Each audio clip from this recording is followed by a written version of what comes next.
she, bless her heart, she says, I had some Jell-O. First All time right, in it's 6 p.m. We'll go ahead and 14 get days, the I've meeting to order. Yeah. We'll start with the flag salute and invocation by Matt Wells. I pledge allegiance to the flag of the United States of America and to the republic for which it stands, one nation, under God, indivisible, with liberty and justice for all. Lord God, we just thank you and give you praise for this evening, this time. We ask that you bless it, Lord God. In your scripture, it says that if we ask for wisdom, Lord God, you will give it to us. So this evening, we pray for your wisdom to be with us. We ask that you would temper our words. We ask that you would allow us to be able to communicate clearly with one another. We ask that wise decisions would be made, Lord God. We ask that you would bless the people in this room. We ask that you would bless this city, Lord Jesus. We thank you for all that you do for us. We just ask that your presence be with us here this evening as we go forth to do the work that needs to be done. Watch over us, guide us, direct us. And Lord God, give us peace and wisdom amongst all things. In Jesus' name. Amen. Thank you, Matt.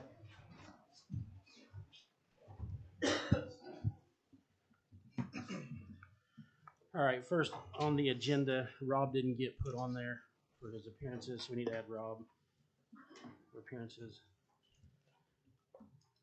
And then after that, we'll do recognitions.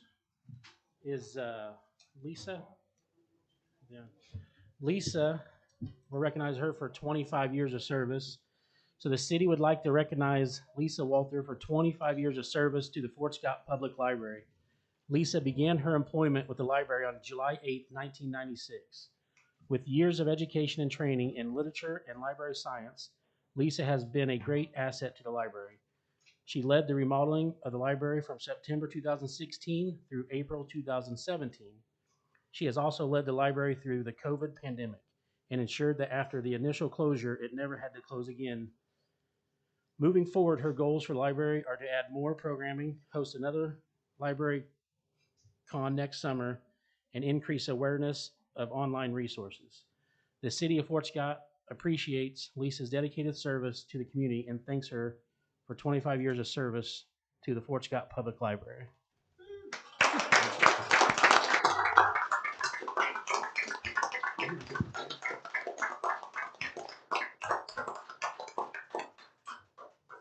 Here's a certificate of recognition for your 25 years. I can't tell if she's happy or not. She's happy. Thank you, Lisa.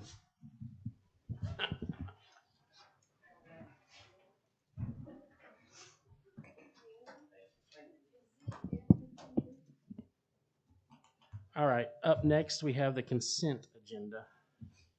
Does anybody have any questions on the consent agenda? If not, I'll entertain a motion to approve. I move that we approve the consent agenda. Second.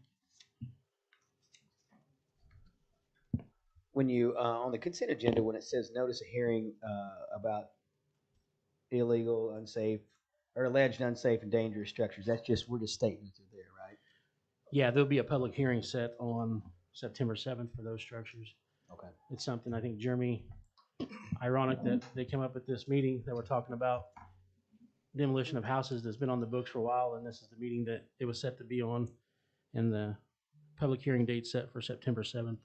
Right, right. So I'm just saying, if somebody's seen their property on this, that's not saying we're going to tear it down. Right, September 7th would be the meeting to be at for the public hearing. Okay. Any questions? Any other questions?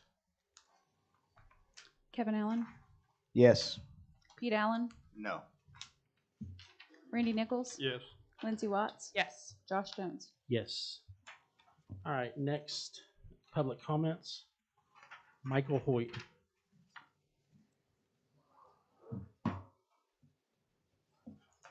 You will need to turn on the mic. Your mic's not on.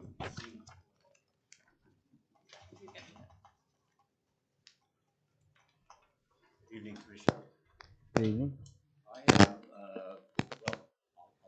date first. Today, I believe, was the first day of the summer session for USD 234. Brought to your attention the trees that need to be removed from the right-of-way. And Skitch, you tell me the date whenever the guy took the ditch to keep from hitting the school bus. Where's this at, Mike? 12th Street. Okay. In the bypass.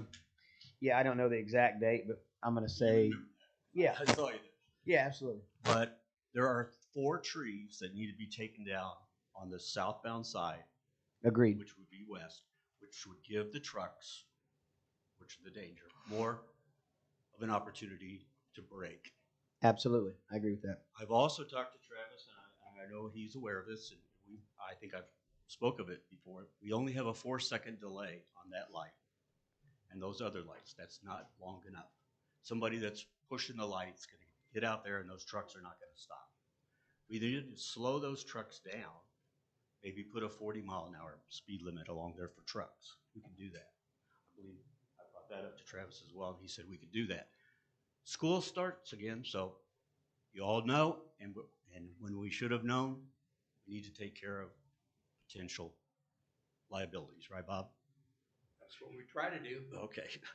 No, I agree with you, Michael, and I appreciate you bringing that back to our attention because obviously sometimes when you speak about things and then you go back to work and you forget about things. Right. But those are great points, Travis. You and Jeremy could possibly work together on getting that done because when we were out there working that wreck, that's the first thing I did was I looked down there at those trees, seeing if they were blocking the view. So that would help. And I think we control the time delay on the lights, right? The city of Fort Scott? Yes. We do? So we could bump that up if we want to. And I think what that means is the yellow light would last longer, right?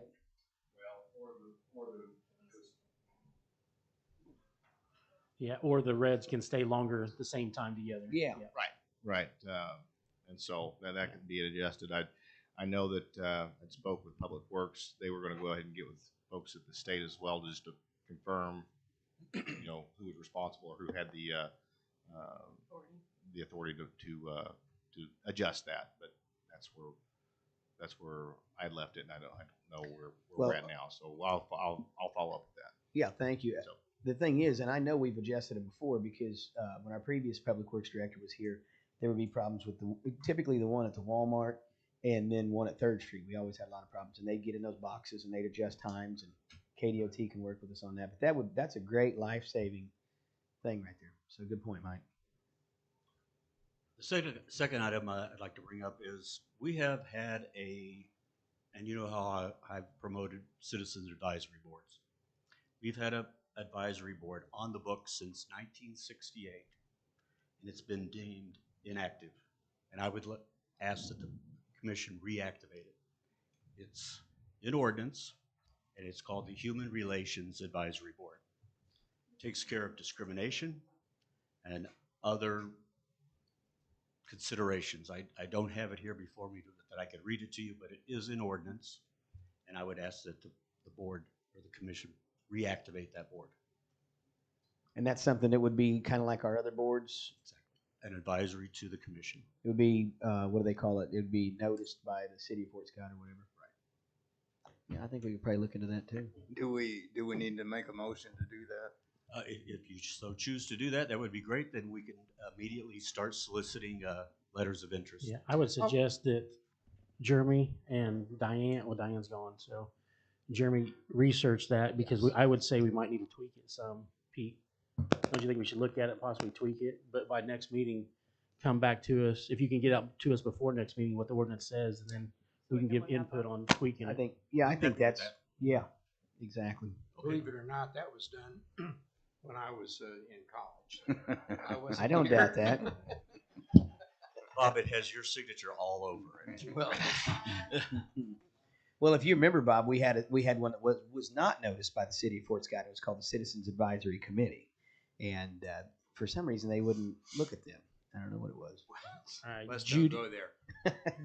Judy Warren. I am going to donate my time to the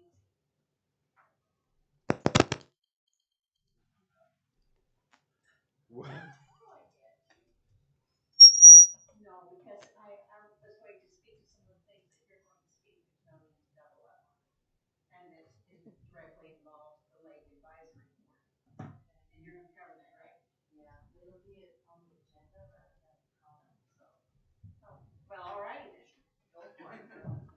Glad you girls got that worked out. Yeah, we did.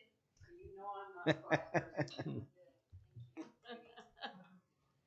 No, I just want to make sure that, and the point that Michael just brought up about the advisory boards, I'm 100% behind that. The Lake Advisory Board kind of fell by the wayside, as Nancy will attest to. And I think it's extremely important. I don't live out there. I'm out there quite a bit visiting. And I know the improvements that you gentlemen have made with the beach are just so welcome, and that is great. But I think we need to keep that alive and well. And it's not like we don't have already a lot of things going on in the city of Fort Scott. But, you know, if you need help anywhere, I'll help you. Thank you, Judy. All right, and then Matt, you're going to speak during the public hearing time. So we'll go on to city manager reports and comments. Let's see. I know we have a lot of different business. So I'll try not to take too much time. Thank you. Coordinated in conjunction with Ali, and I'd like to tip my hat to her and codes enforcement.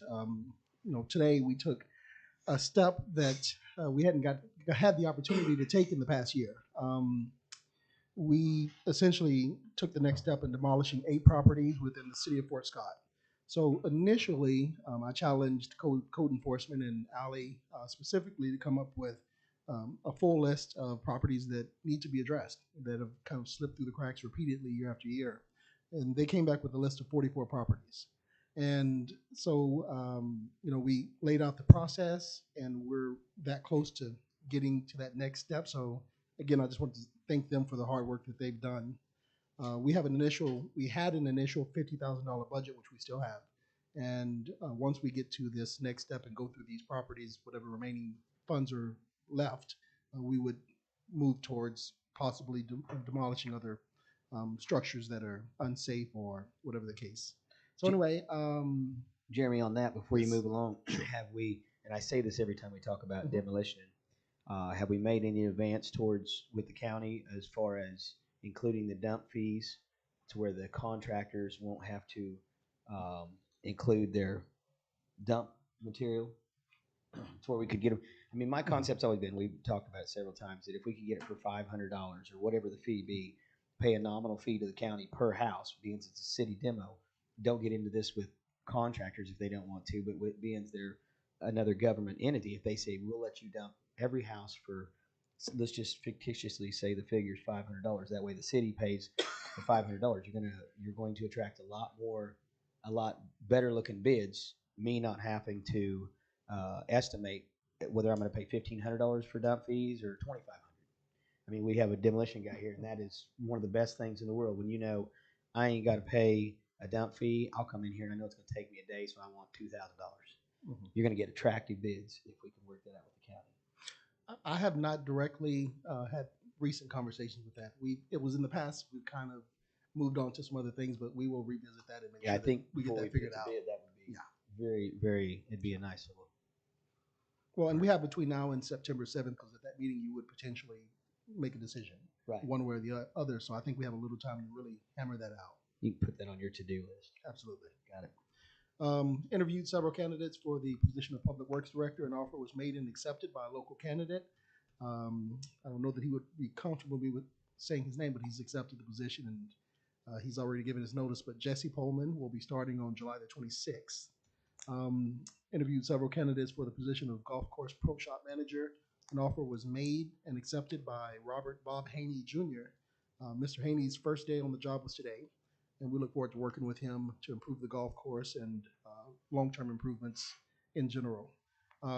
Interviewed several candidates for HR Director as well, and we do have a candidate that we've made an offer to. We're waiting to receive a response back. So all of our major high-level positions will be filled very shortly.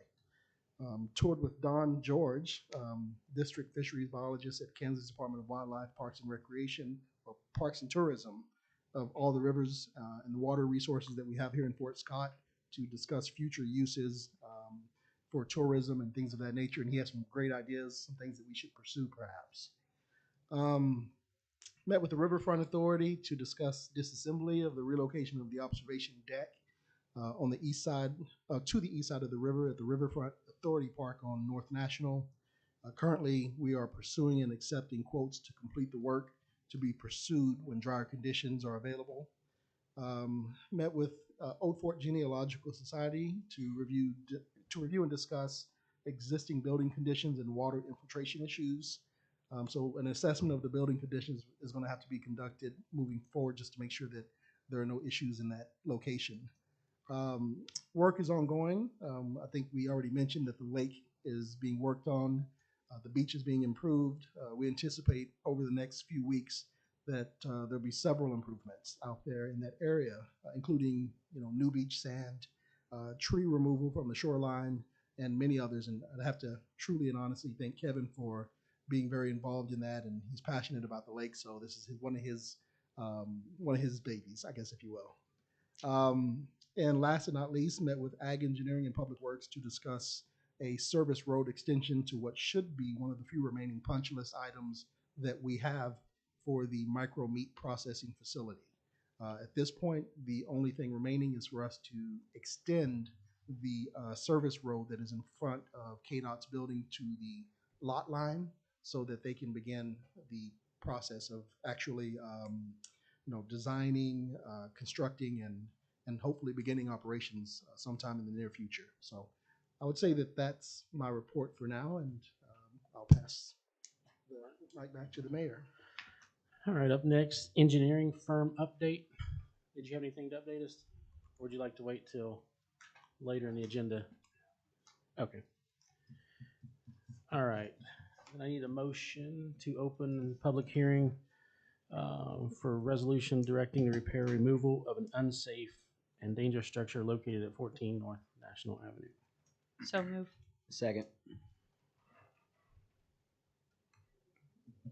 Yes. Yes. Yes. Yes. Yes. All right. First, is there anybody? I know Matt. Do you want to speak? Do you want to go ahead and speak on this? Yeah.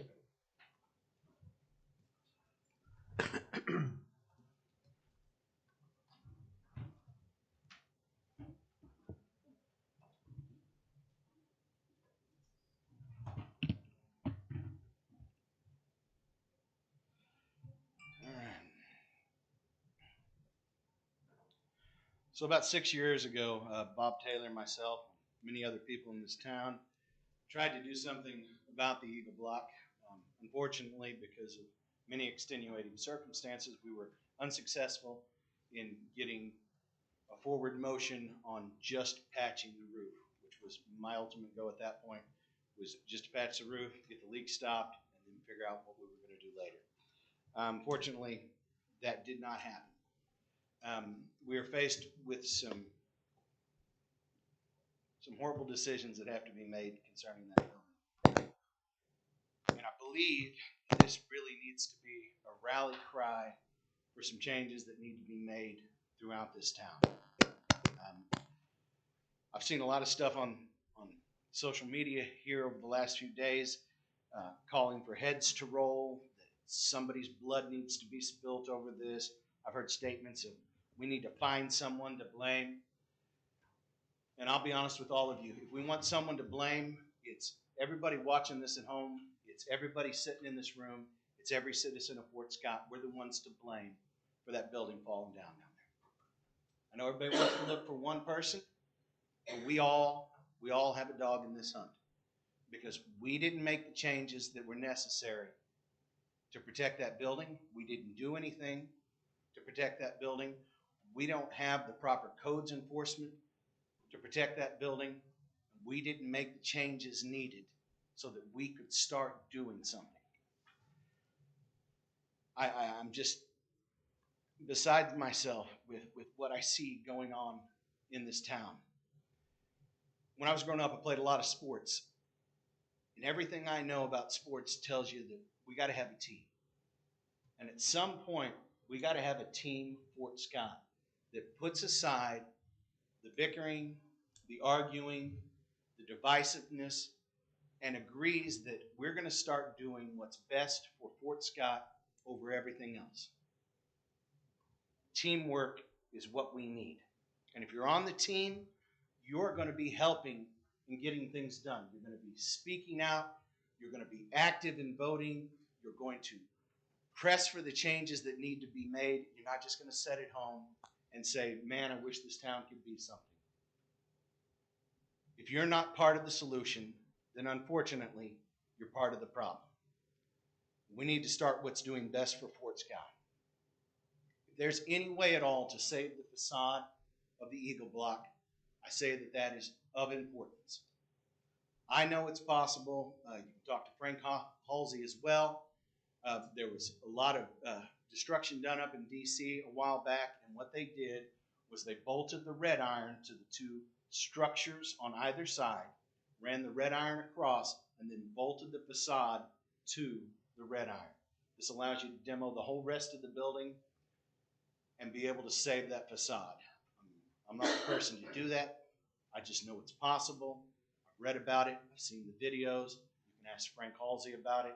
I believe he will back me up that this is a possibility. If we can do it, I see it as a benefit to save some of the history of this town.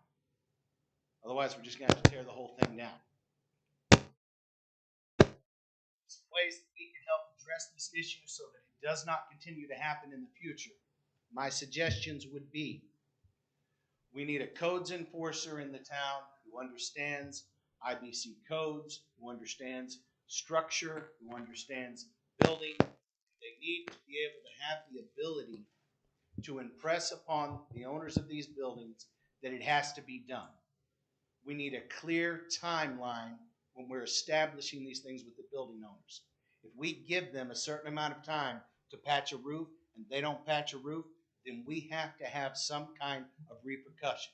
We can't let it continue to be going on and stretching out into the future. Something must be done.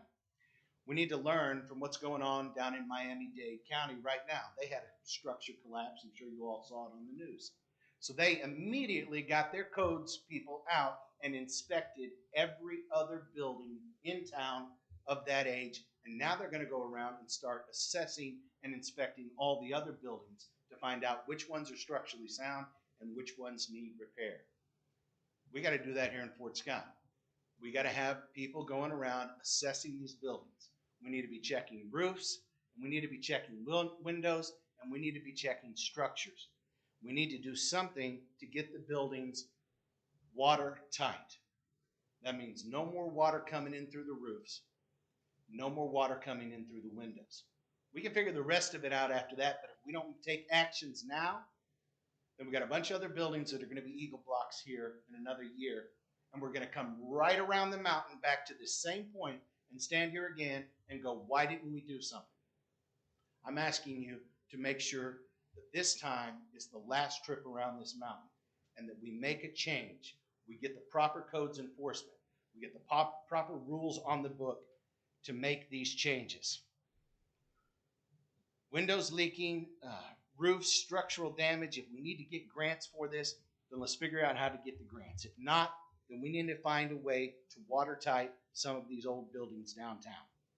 If we need to do the work as the city, we need to find out how to get it done and raise the taxes on the people who are owners of the building who are refusing to do the work after a clear timetable has been set forth, raise the taxes on them, and get them to either invest in their buildings or start paying the taxes to make sure that the repairs are done so that our town doesn't crumble and fall into the ground. And we need those clear timelines established by the codes directors. I've been reading a lot in Nehemiah as of lately. 41 times it uses words like repair, rebuild, and restore. Nehemiah chapter 3 is a record of friends working together in reconstruction.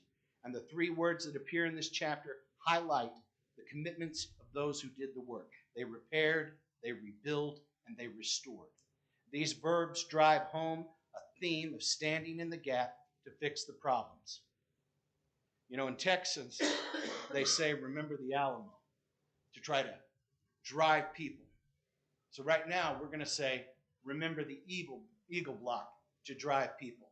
My hope is that in another year, we're not saying, remember the McDonald Hall building. Remember Gil Gregory's building over here. Because these are structures that if we don't act now, will crumble into the ground. And we're not going to have a historic Fort Scott anymore.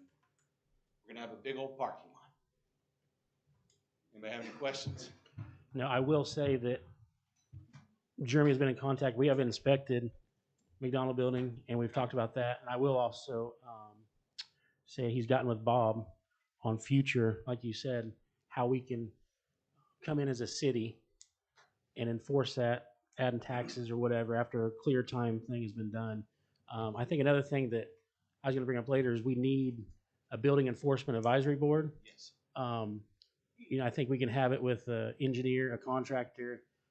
We can a master electrician, a master plumber, and we can use that as as we get more aggressive. For an appeals, they can come to this board, and it's done all over. I mean, we're one of the few towns that don't have it. Yes. And We also don't have any contractor's license in this town. Right. We need to have contractor license on everybody that does any kind of anything in this town. They ought to be coming down to the codes officer. They ought to be showing their papers that they have insurance, that they're licensed in some way, and applying for a contractor's license to work in this town. You're right. That's extra money that will come into the Right. codes. We have an electrician and a plumber thing, but no contractors. You're That's right. correct. It's interesting you say that too, because I work with a lot of out of town, whether they come in to build a home or whether they're an out of town contractor. And that's one of the first questions they ask is, what do I need to do to get the steps started on this footing? And I said, you just do what you want to do. Yeah. Around this part of the country, there's nothing. So I think they're all good points, Matthew. And I'm with you as far as getting a group put together of a master electrician and plumber to inspect all these buildings. And the ones you named, you're exactly right. Big, beautiful buildings. That's the one I hear the most about. What'd you call it? The McDonald building. Yep. And I've been inside of it, and it's bad. I mean, the roof's caved in on the back of it. Hasn't creeped all the way to the front yet, but it's going to get there. Time at this point. It's going to get there. And when it rains all over through that thing. So, but the one thing I will say was we did look into shoring up that building and the facade, and I believe the figure was $360,000 for a 1-year guarantee to shore that up, and then we'd have to do something with it. So, I mean, that's what we're tossing around back and forth right now, because that's a pretty big investment. And I go back in my mind when the building's burnt up here on the corner, we built all that. Do you recall when we built all that iron around it? We left it up for a year, then we cut it all down and we shoved the building in the hole. So, I mean, I just don't want to. That was a travesty in itself and should never have happened. Right. Those that were involved in that, I can't believe that they were allowed to get away with doing that, because the citizens are the ones who helped raise the funds to be able to save the Miller block. They're the ones that lost out, and that money got used on something else, and it did not get used to save those buildings. Absolutely. I will say we met with Frank earlier. He came out earlier and met with a couple of us. But yeah, so we were in contact with Frank. Anything else? That it? Appreciate it, you, Matt. Matthew. Appreciate it. Any other citizens, Michael? Yep. I always talk about Phoenix, but I did live for 20 years in Richmond, Virginia, and they had a program where if you've saved the facade of a row house, you got a tax credit for whatever you built behind it, not just the expense to save it. And I think that's the same program that Matthew was referring to in Washington. And they took the facade and then built a very modern 3-story structure behind that facade, and they got a tax credit for the entire project. Yeah, we had a meeting today this morning with Rob on that. I don't know if you can kind of what was said on that. If I mean put you on the spot, but He's been Googling the whole time. We had a good meeting today with relay. Who was in that meeting? Kayla Savage with the CDBG department, Patrick, I don't know his last name, from SHPO, and then Tricia Burden from Rural Prosperity Group. And I believe SHPO brought up the thing about tax credits. So the tax credit thing is correct. It's 20%. So the tax credit is 20% of the improvement that's made. In this case, you'd have to save the facade to achieve that tax credit. The Eagle Block building has already received that tax credit designation. And so So we wouldn't have to go through the process of that. It'd be very quick to get. But like I said, it's 20%. And like we said last night, I believe we brought this up last night, tax credits right now are selling for about 95 cents on the dollar. So, yeah, but the problem of it is that you're going to have to spend quite a bit to get back the 360,000 to save that facade, and that's the only thing that you have to look at. But So Rob, yes. so I understand this. You're not saying 20% of the 360,000 is what 20% of the improvements. 20%. 20% Oh, of the 20% improvements. of that. Yeah. So we'd have to find an investor to do that, and then Yeah. possibly that investor would. Yeah, achieve the 20%. Yeah. Yeah. But it's based off the improvements of the building. So say Not the wall. No, for instance, if you were to go through what was the building? I'm sorry, I'm new to town. The hall or whatever, McDonald Hall. So you were go in there and you get it designated on the historical tax credit basis, and it's approved. If you were to go in there, fix the roof, fix up the insides and everything, and you spent $1 million, you would have 20%, $200,000 worth of tax credits to use. Now those are usually used for their taxes, the investors' taxes, but they can be sold on the open market, usually to banks or CPA firms. But right now, about 95 cents on the dollar. So. All right. Thank you. Does anyone else in the audience have anything for the public hearing?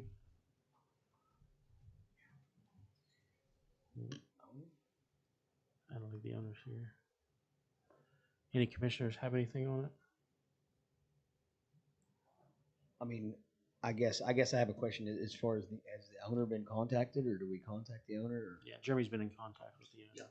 Yeah, I actually spoke with him today, and I'm assuming this wouldn't be, information that I couldn't release publicly, but he feels that, depending on where the liability is for the damage to the building and for the ultimate demolishing of his building, once we're past that point, he's more than willing to work with the city to either deed that property over to the city or take a different route. So we have options, and he's more than willing to work with us. Okay.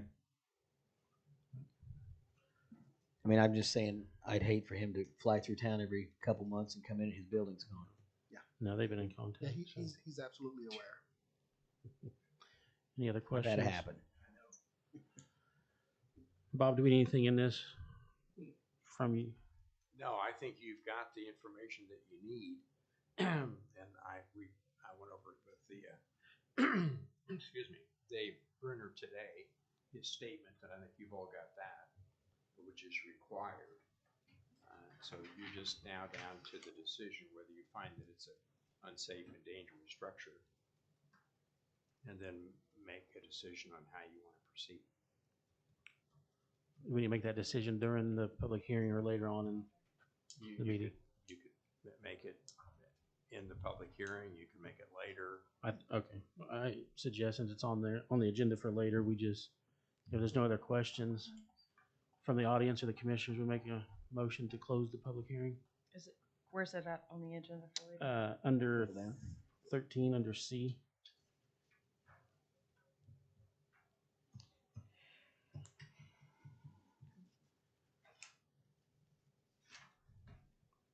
What? Yeah, 14 if requested. Or no? You're looking for a motion to close the public hearing? Yes. Yep. 13. So I'm going to move to close the public hearing. Second. Kevin Allen. Yes. Pete Allen. Yes. Josh Jones. Yes. Lindsey Watts. Yes. Randy Nichols. Yes. All right. Under old business, A, discussion of Lake Fort Scott repairs upkeeps. We've, again, I kind of spoke to some of that earlier. We do have Doug Guns here who could possibly speak to some of the ongoing maintenance and improvements that are going on in the lake, as well as the parks, if you have any questions specific to that. Does anyone have any questions? Not. I don't know if you've had more time to put up any numbers of what, because I think what we're going to talk about next is the possible sale of the land and how we're going to sell it and where that money might go. So I didn't know if you had time to Nothing specific. I mean, if you had specific projects that you wanted in mind that I could, target. Do you foresee? Do you believe the lake area needs, being the supervisor out there? Or do you foresee improvements that can be made out there? Oh, absolutely. The list I provided at the last meeting would be, my focus is what I think that we should do out there. The beach is just the tip of the iceberg. Just one more project that we can do, more improvements that can be made out there, the better. Yeah, I mean, I'll touch on it just a little bit. When Doug and I and Jeremy and all of us met out there at the beginning of this project, we took the grade down rather than just add sand to it. We had the excavator out there and we took it down probably 10, 12 inches, added somewhere around 100 ton of sand to the place, put a rock wall up, got hit with rain, and it's since then the rock wall held up, and it's gonna be fine. We got to go down there and touch it up, and then we got to start peeling our way from the west. Actually be the east end of the beach area. We're going to start taking that grade down and we're going to work it around, and there's a road that actually goes through there. People were worried about handicap accessibility, and I think that's going to help us with the handicap accessibility as the hoe takes all the underbrush. We've let it go for, again, like Matthew touched on, it's nobody's fault but our own. We've let it go for years and years and years, so we're going to take all that brush off and we're going to line it with a type of riprap, ditch liner, and I think we need consult with the county on that too, rather than to have to purchase the high dollar. They've got really good rip that we can use on that shoreline that's going to save us a ton of money. That being said, as we just need to keep our heads down and keep focused when we're on a job like that, because we got so many things going on, and then I feel like sometimes we start a little bit of job here, a little bit here, a little bit there, all over town. Before you know it, we're not finishing anything. So I want to stay focused on that area while we're there. Well, we already got the equipment there. There's no sense we are not out there hammering that thing every day, and let's get that equipment ready to get out. That's what we're focusing on right now, weather permitting. It's still the hillside's a little wet. It's a little hard to get equipment on right now, but they were out there today working on it a little bit. Yeah. Every little bit we can do, we're out there Yeah, doing it. and the only thing I would touch on too, Doug, is, and I visited with Jeremy a little bit about this, is cleaning up our work site at the end of the day. I mean, I'm keeping a pretty close eye on this, and there's some days that I'm not too proud of it, and I'm not trying to scold you or anyone in particular, but I'm just saying the pride level could really go up a couple notches when it comes to end of the day, buttoning things up and making sure that our work is done correctly. I mean, that's gonna be one of my focuses. I don't want to do work halfway to where we're gonna be going back there next year, or next year doing the same thing. I think one thing we need to either discuss today or on the next meeting, I think we're just waiting on the commission now for the funding out there and the sale of the lake lots. I don't know what else, if there's anything else holding us up on that. So either sell of the lake lots, how we're going to sell them, where the money goes. Is there anything else that needs to come before the commission before we decide on that? No, I mean, you just really have to make those decisions. We've done everything we can do in terms of surveying it, in terms of getting it recorded. Everything is wrapped up. It's just a matter of, what you want to do and where the money goes. So if you decided to sell those tomorrow, there's nothing on our end that we would have to do to prepare you to do that. I mean, obviously there's steps. We have the proposals back from the brokers and realtors. We never sent out for it. And that's one thing that we need to move forward with that. We would have to do that first. Yep. So I don't know by next meeting. I would like direction or tonight to go out for. I think we need to go out for proposals for how we want the lots sold, and getting those expert opinions from the brokers in our community. And we're not just only putting it in our community, but I think that putting it out to just our community, but I think that it needs to be specific to brokers, because we're going to gather a lot more data that way on cost and data back on the sale of, sorry, I'm stuttering over my words, but over previous properties, whether it was just lots, what kind of lots those were. I understand, and I think it's great. I don't have a problem with that at all. I just want to go back in history again and touch on the last time we were selling the 17 acres. We were taking one person's opinion that it was worth $42,000 and ready to run. I think what she's saying is we'll get broker's opinion on how they would sell the property. Yes. So if a broker wants Auction. to auction, if Yes, a broker if- wants to auction it, Or if a if broker they silent bid, or if they say we're comes going back, out yeah, for an RFQ, RFP, and then we Correct. decide which way we think's best.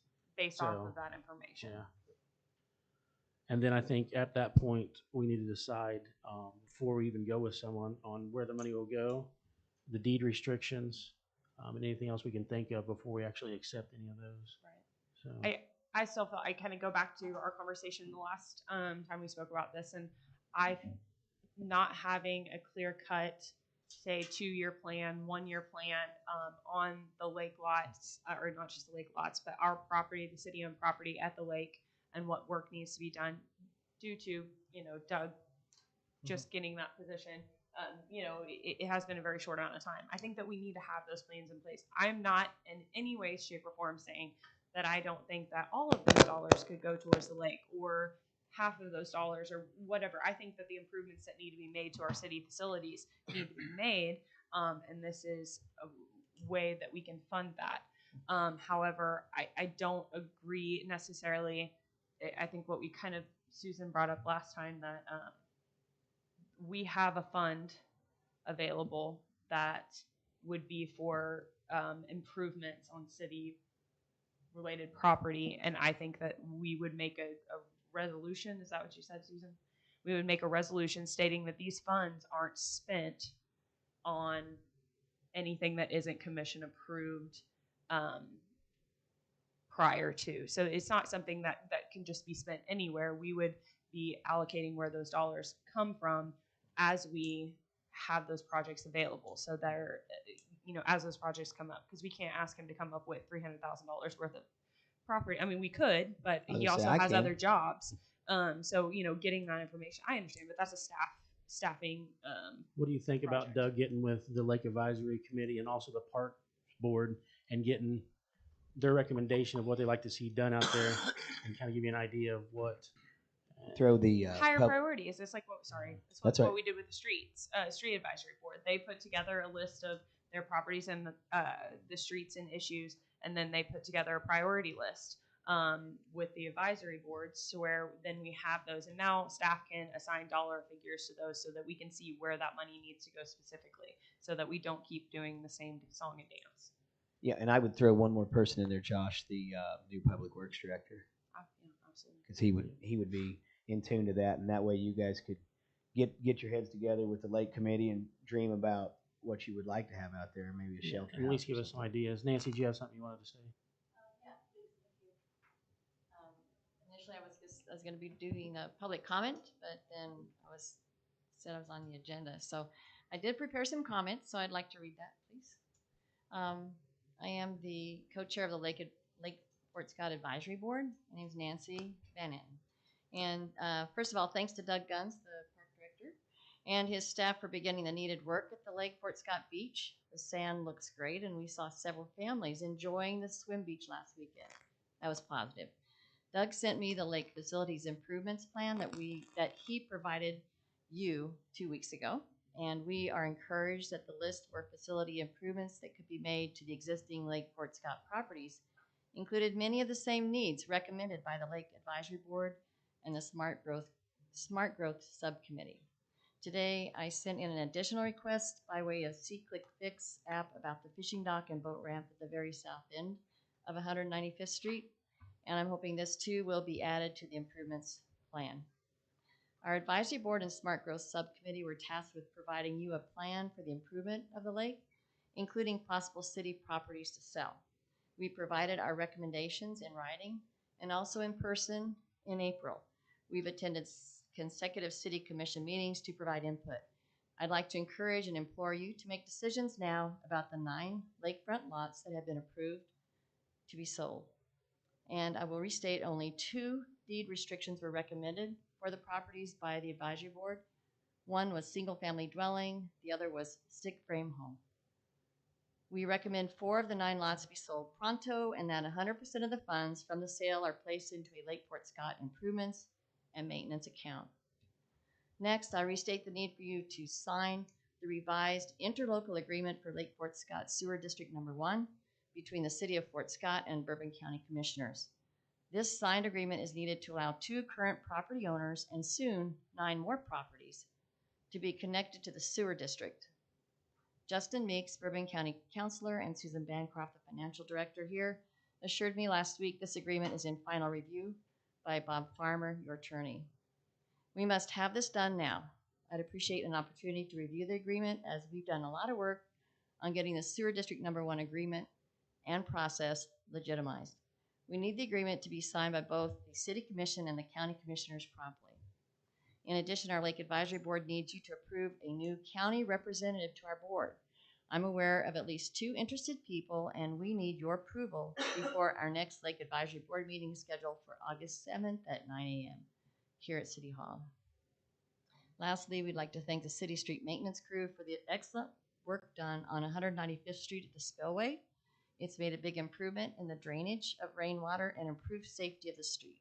And thank you, City Commissioners, for your service to our community. This last year has been challenging, and decisions have to be made by you, the elected commissioners. So keep up the good fight. That's my comments. Thank you, Nancy. On the open vacancy of the, Yes. have you guys in your meeting voted on who you would recommend to send to us? Well, we've asked for that information, and we have a meeting on August 9th, but we, I think either one of the candidates would be fine with us. If you need I think our the way executive board to kind of, the way it's done before, and all of the boards, correct me if I'm wrong, Bob, but the advisory boards kind of recommend to us, is that correct? Who they want, and then it's presented to us at the meeting. Okay, well, we have a meeting August 9th, but we'd rather have that person on board by then. Yep. So if we can just do it by email between our voting members, maybe get input from the ex officio members, would that be okay to do that? Okay, we'll do it then. So I'll just need to get the 2 names from Diane. All right. By the way, we're not done with 195th yet either. Yeah, I knew that. So, but we're happy. We're getting some stuff done out there. It needs to be done, and it could be $300,000 worth. And we have priorities. It's gonna be more and than that. things could be done, and I think the list that you had were really well done. Yeah. So, And if I just could add, a lot of time credit doesn't go where it needs to go, and then sometimes it does. It just doesn't hit everyone. There's a lot of people involved in the work that's going on out there, so I think it's important to recognize Jerry Morgan and Bill Lemke for the work that they're actually doing, Good. because they're Thank the you. ones that are driving that machinery. Now, don't get me wrong, Doug Guns has great vision, and he's out there every day working with those guys. But they're making the things happen as well. it's So good to just know wanted their names. There's Jerry Morgan. Jerry Morgan and Bill Lemke. Bill And there are other Lemke. public Those are works her compliments. employees, Well, thank you. but those are the ones that I go to Yeah. the most. Yeah, there's several guys out there working and driving trucks, things like that needs to be noted. And you don't drive equipment, you operate it. It depends. Well, I'll see you Correct drive that in it. a minute if you would, Sue. There's no steering wheel on my loader. Yes. All right, appreciate it, Nancy. Sure. Do I need to hold on to this? So your motion, correct me if I'm wrong, is a request for proposal to go out to brokers on how they would sell the properties to the lake? Yes, and multiple, or what they feel is the best way, bringing forward a few options or one option that they feel would be best suited for selling this property in a timely manner, as well as selling it for what it's worth. I like the idea. I mean, I go back before we was just going to go silent bid and throw it out there. I'm not trying to say that, but I'm saying I'm loving that we're having a discussion. That. So yeah, absolutely, we're having that discussion. We're going from staff suggestion, and that's how the city commission operates. And since then, I think that I've spoke with more people about the process or how it could work within our community, and I think that one, this opens the door for any broker or realtor in town to be able to, or Absolutely. outside to be able to operate. So I just feel like if we're going to go out for auction, like we were planning to before, we still, I feel like, should give all of it. It's a different property. Absolutely. We should give all of them the option to do it that way, or present us with what they feel is going to be the better option with a dollar amount. I have a however question. that- Yep. So if you go out for requests for proposals from brokers, Who do you want making that selection process? Would it be the commission or would it be staff? The commission. Okay. And do you want to set a date and time that you want to take those bids, those requests for proposals? By the next meeting. Yeah, I would think by the next meeting, so if we can have bids in by August 1st. We're getting out of lake season. Those properties are gonna start getting cheaper. And I don't know if it would be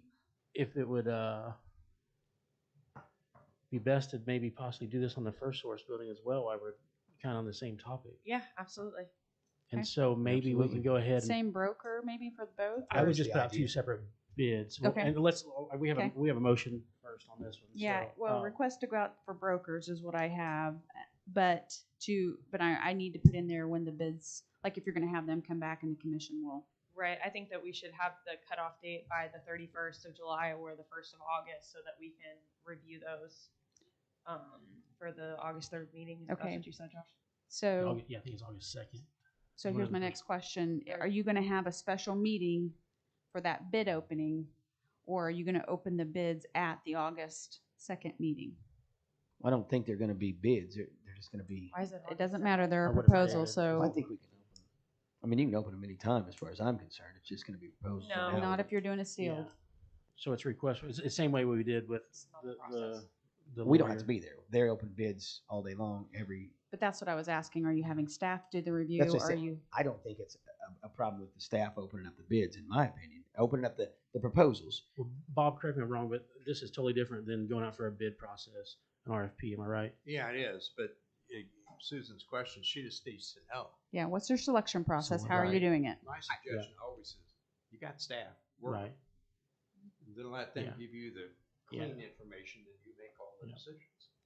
Okay, is that what you want? That's just my thought. It's her motion. Yeah, that's fine. Yeah. Yeah, staff opens the bid or opens it, and then we would need to have a meeting separate from that. So could staff present us with that information and present us with those bids and their feedback at 5:30 prior to the 6 o'clock meeting on August 3rd? Yeah. If that Yeah. would work. Second.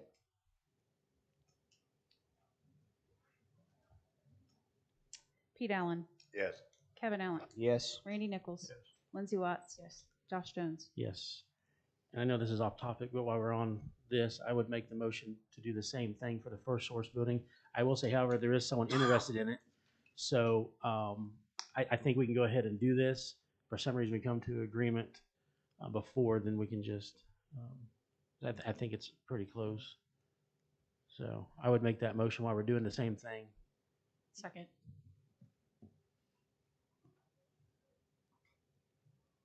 Pete Allen, Yes.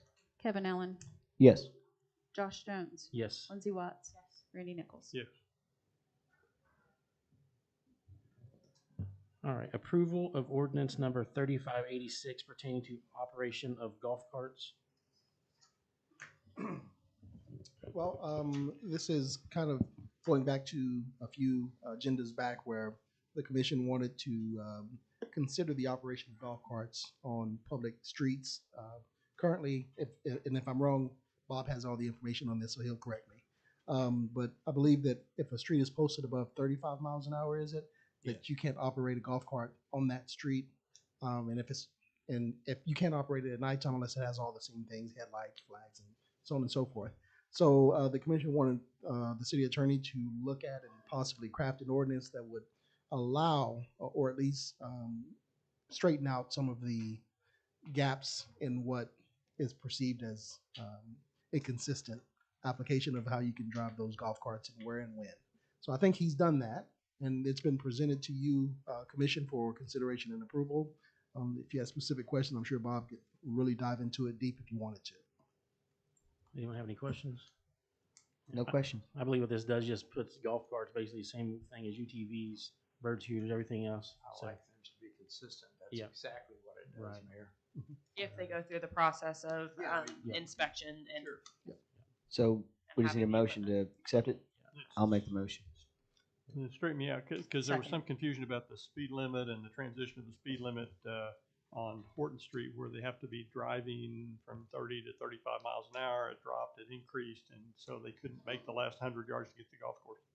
Their 35 miles an hour is the speed limit. Okay, so Yeah, it's, I think it's before- all clear. Yeah, Yeah, before it's in I haven't excess of seen a 30. resolution yet. I think before it was in excess of 30, now it's in excess of 35. Yeah. It just, So- I mean, okay, so you clarified that because Yes. it was confusing in the resolution. But if we end up getting the speed limit lowered on the bypass, we could maybe bump that up to 40 and run them out there too. There we go. You Call can, the question? you can ride the golf cart on the I ain't bypass scared of at it. 45. I'm gonna knock whatever. that wall down with a I'm chicken not shit. riding with you. Exactly. Roll call. Yes. Kevin Allen, Yes. Pete Allen, Yes. We can take Randy time Nichols? for lunch. Yes. Lindsey Watts, Yes. Josh Jones. Yes. All right, appearances. Rob Harrington. I believe so. Is it Rob? Just asking a question, Bob. Could you give me the age that restriction on the golf carts? Is it 16? We don't really. You don't have to have a license. Oh wow! I don't think there's anything on golf carts. I don't remember if there was or not. I can't remember either. I know at 18 on golf. Yeah, I'm pretty sure there's no age. Have we had a problem with it so far? I mean, people can drive golf carts for, golf carts. Yeah. I mean, this doesn't change the age restriction or nothing like that. I mean, This isn't part of my time, but I was just wondering if a kid can drive a 25, 100-pound vehicle at 16, but he can't drive a UTV until he's 18. So that's why I was asking. So that's my question. But if you could drive a golf, He can. My kid at 16 can drive a Chevy pickup truck, but he can't drive my UTV. So right. Correct. You're correct, Right. Rob. no, just making what do you sure. got to say for yourself, I'm Travis? I'm trying to get myself out of taking my kid to football practice. Get him a golf cart. He can be two. What Man, happened to I the don't old want days? to. How about bicycles? I want to build. I'm going to buy Mopeds. win the one at the tournament, right? So thank you, and that was not what I'm here to talk about. Was golf carts and UTVs. Part of what, for those of you who do not know me, because there's some people in the crowd I've not met yet. My name is Rob Harrington. I'm the Economic Development Director for Bourbon County Ready, which is Regional Economic Development Incorporated, or I'm the County Economic Developer. It's just easier to say that. And part of when I started in May 10th, one of the things we wanted to do was really start getting out and talking to our businesses and find out, what we needed to do and what we could do to help them grow and prosper here in the county. Since then, I've been fortunate enough to meet with several businesses, and a couple of them, we had some extensive talks about things and items that they would like to see changed, and so I told them that I would come to you, the city commission, because they're located here in Fort Scott, and talk to you about those concerns they have, and so you can possibly address them. The first one over at Nice Manufacturing, the road that runs in front of that, which I believe is Liberty Road, Liberty Bell. Yeah, Liberty Bell. Yeah. So the ditches in on that road currently, when there's a heavy rain, fills up rather quickly. And Mr. Neese says the water does not move; it just stands. And then as it fills up, it backs into his parking lot, and they're getting water off the highway. He's getting water from the road, so he says his parking lot becomes a lake. And so I wanted to bring that to your attention. He would like to see maybe those ditches dug out even more to where the water can flow away from the property. And then secondly was internet. I guess for some reason Crawcan does not go to the industrial park, and so he does have some concern on the speeds of internet he has, because he gets some of those orders and blueprints and things in, and he can't download some of them because the internet speeds are so slow. And then neat enough, they've been doing a lot of stuff in Africa, and he actually has a program that the person in Africa has a phone with a camera, and they're talking to somebody in Fort Scott, telling them how to fix the engine so they don't have to fly over there. And he says they can't run that program either sometimes because the internet's so slow. And so he'd like to see something done with the internet out there. I know the internet's not you guys, but maybe we can look at co-oping with the county to do something to make sure those businesses in that area, which are a lot of our businesses, has fast, high-speed internet so they can work and grow. Second business I met today was Peerless, and some of you might know that I know they have spoken to the city a couple times, but I just, again, told them that I would come to you guys and talk about this. So Peerless has a need, or would like the city to obviously look at the road between the Travel Lodge and Peerless. I did state that road, from what I understand, is a private road. It's not a city road. However, they say that it is deteriorating at a fast rate, and they would like to see something done with that road. There is, things that could come to fruition in the future with Peerless, and that road would be very significant. Yeah, I will say Jeremy's been working on that Yeah. road out of private, public, and has it on the radars. But Yeah, and they said Jeremy was working on the it. legality of getting it all. In switched fact, over. I've talked to their attorney in Kansas City, and am waiting because she talked about expansions and what they needed. And I said it would be helpful if you would get me that information because I didn't know anything about it. Yeah. And we could probably get it done faster. I'm not going to throw the lady under the bus. She's really nice. It's been 4 weeks ago. Okay. And I'll reach out to her again. Please don't. No, tell her that she didn't respond. No, I won't. They're going to watch tonight, so they heard you say Is that. is it possible for us at this point in time right now, even though that it's a private road, if we could seek permission to at least do some patchwork to where we could take that? We're trying to. If they'll just sign what we sent them, we can do everything. Anything I know. that needs to be done. I know the road is completely blown up, but it's In just fact, to keep the. I told Jeremy we have restrictions and whatever, but I don't want to get us in trouble. Right. I said, if we went in and just took our equipment and peeled her down and built it back and whatever, I mean, somebody might be mad that we trampled on their private road and made it better, but other than being upset, there wouldn't be any damages to be done. Right. It's a better product. Well, and I don't know if that would be an example of, until we actually have ownership of it, public dollars for private purposes. Right. I mean, that's another good point. We want it. We've been trying very hard to get it. Yeah, since day one when Jeremy got here, that was one of our focuses. We had a meeting with Peerless. We all sat with them. I told them that today, that you guys were been working on that. It's a thorn in your side, and they said they knew it's bigger than a thorn. that they've talked to Jeremy as well, but they did ask that I pass that on again. So I said I would. Now I lost my train of thought. There was something. So Peerless right now, they bring in a lot of clients, customers, and some of their engineers and things from outside of town, from the east and west coast. They bring them in, and right now they have to land their jet in Nevada. They cannot land it here because your runway's not long enough. And they said when they land in Nevada, they usually stay in Nevada. They eat there, they sleep there. And so the people at this plant obviously said we would love to be able to bring them to Fort Scott instead of Nevada because they're touring that plant. They're not coming over here to our plant, and they don't get the connection. So if that is, that's something they would like to see is some lengthening of your runway. I know that's not something you can do right overnight, but they would like to see it, and if that's the case, then we can work on some FAA grants and things like that to help that if you so choose. Susan's over there laughing. Yeah, you're way behind the eight ball on that one. I probably am, but I'm just. No, you're being new enough.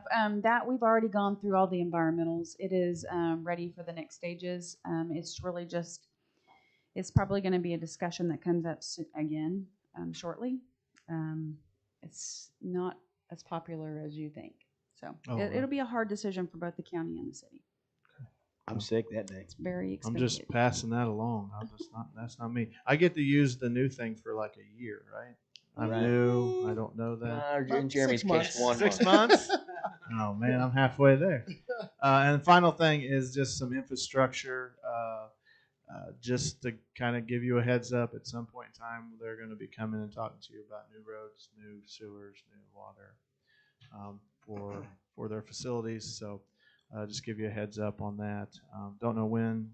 but we are in talks. So with that, I have something else as well, but it's for the conversation about the building. So I will wait until that happens. Any questions for me? Susan, don't we have high-speed internet at La Roche? Yeah, I think we do. I didn't know which way they came in. I don't know. I can follow up with Crockhand on that and find out. I was shocked to hear that it wasn't in the industrial park. I was thinking that was one of the first places we went. But I was shocked too because they do CenturyLink or something, and he says he can't get anybody. Whatever happened, I've got a building out there, and they came through our ditches and tore them up and put all kinds of cables in them. And I was assuming they were bringing high speed. I didn't think it was TV. Well, it could be. So. I don't know. Well, I'll tell Malnice to go pull up the cable and look and see who. There may be a plug-in out there already. Tell him to go down to Skitch's building. Yeah, Skitch's. Yeah, run the wire, plug into his building. An extension cord and a couple pairs of jumper cables. Yeah. Ain't that big a deal. Skitch will pay your bill. That's That's pretty good. All right. That's what I do. Thanks, Public Rob. service. I'm bumping off my neighbors. All right, new business approval and adoption of USDA loan resolution for river intake / dam repair report. so this one is mine, unless you want to talk about it. No, you got this one. Okay, you're more than welcome to talk about it. A few years ago, we started a project. Actually, it was like in 2016 for the river intake project. It's been going on for several years. We are finally at the end stages of the dam repair, and so USDA, when you're dealing with them on loans, they have a lot of paperwork and a very long process. So this is just starting the process for the temporary notes that we have already issued to turn them into general obligation bonds. And so we do not plan on doing that until next year, but they wanted to start the paperwork. So that's all this is doing, is saying we're going to take our temporary notes to GO bonds. Move we begin that process. Second. Pete Allen, Yes. Randy Nichols, Yes. Lindsey Watts, Yes. Josh Jones, Yes. Kevin Allen, Yes.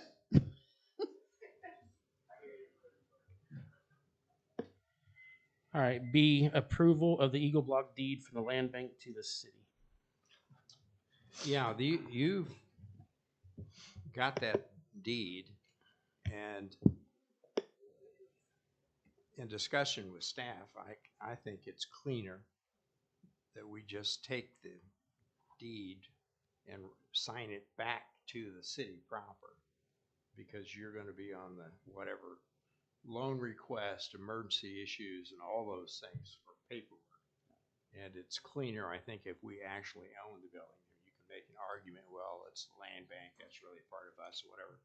Well, if they just deed it back, then there isn't any question.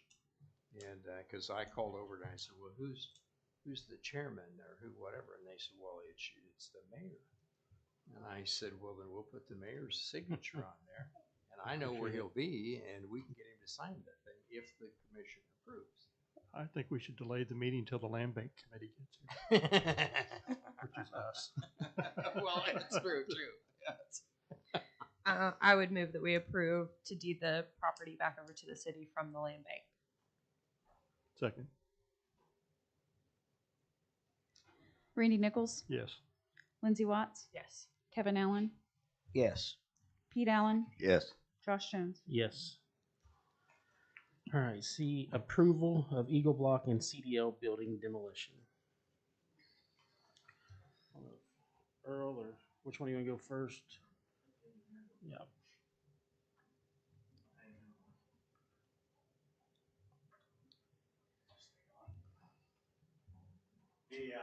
On Friday. I don't think It's you're- not on. Your mic's not. You turn it off.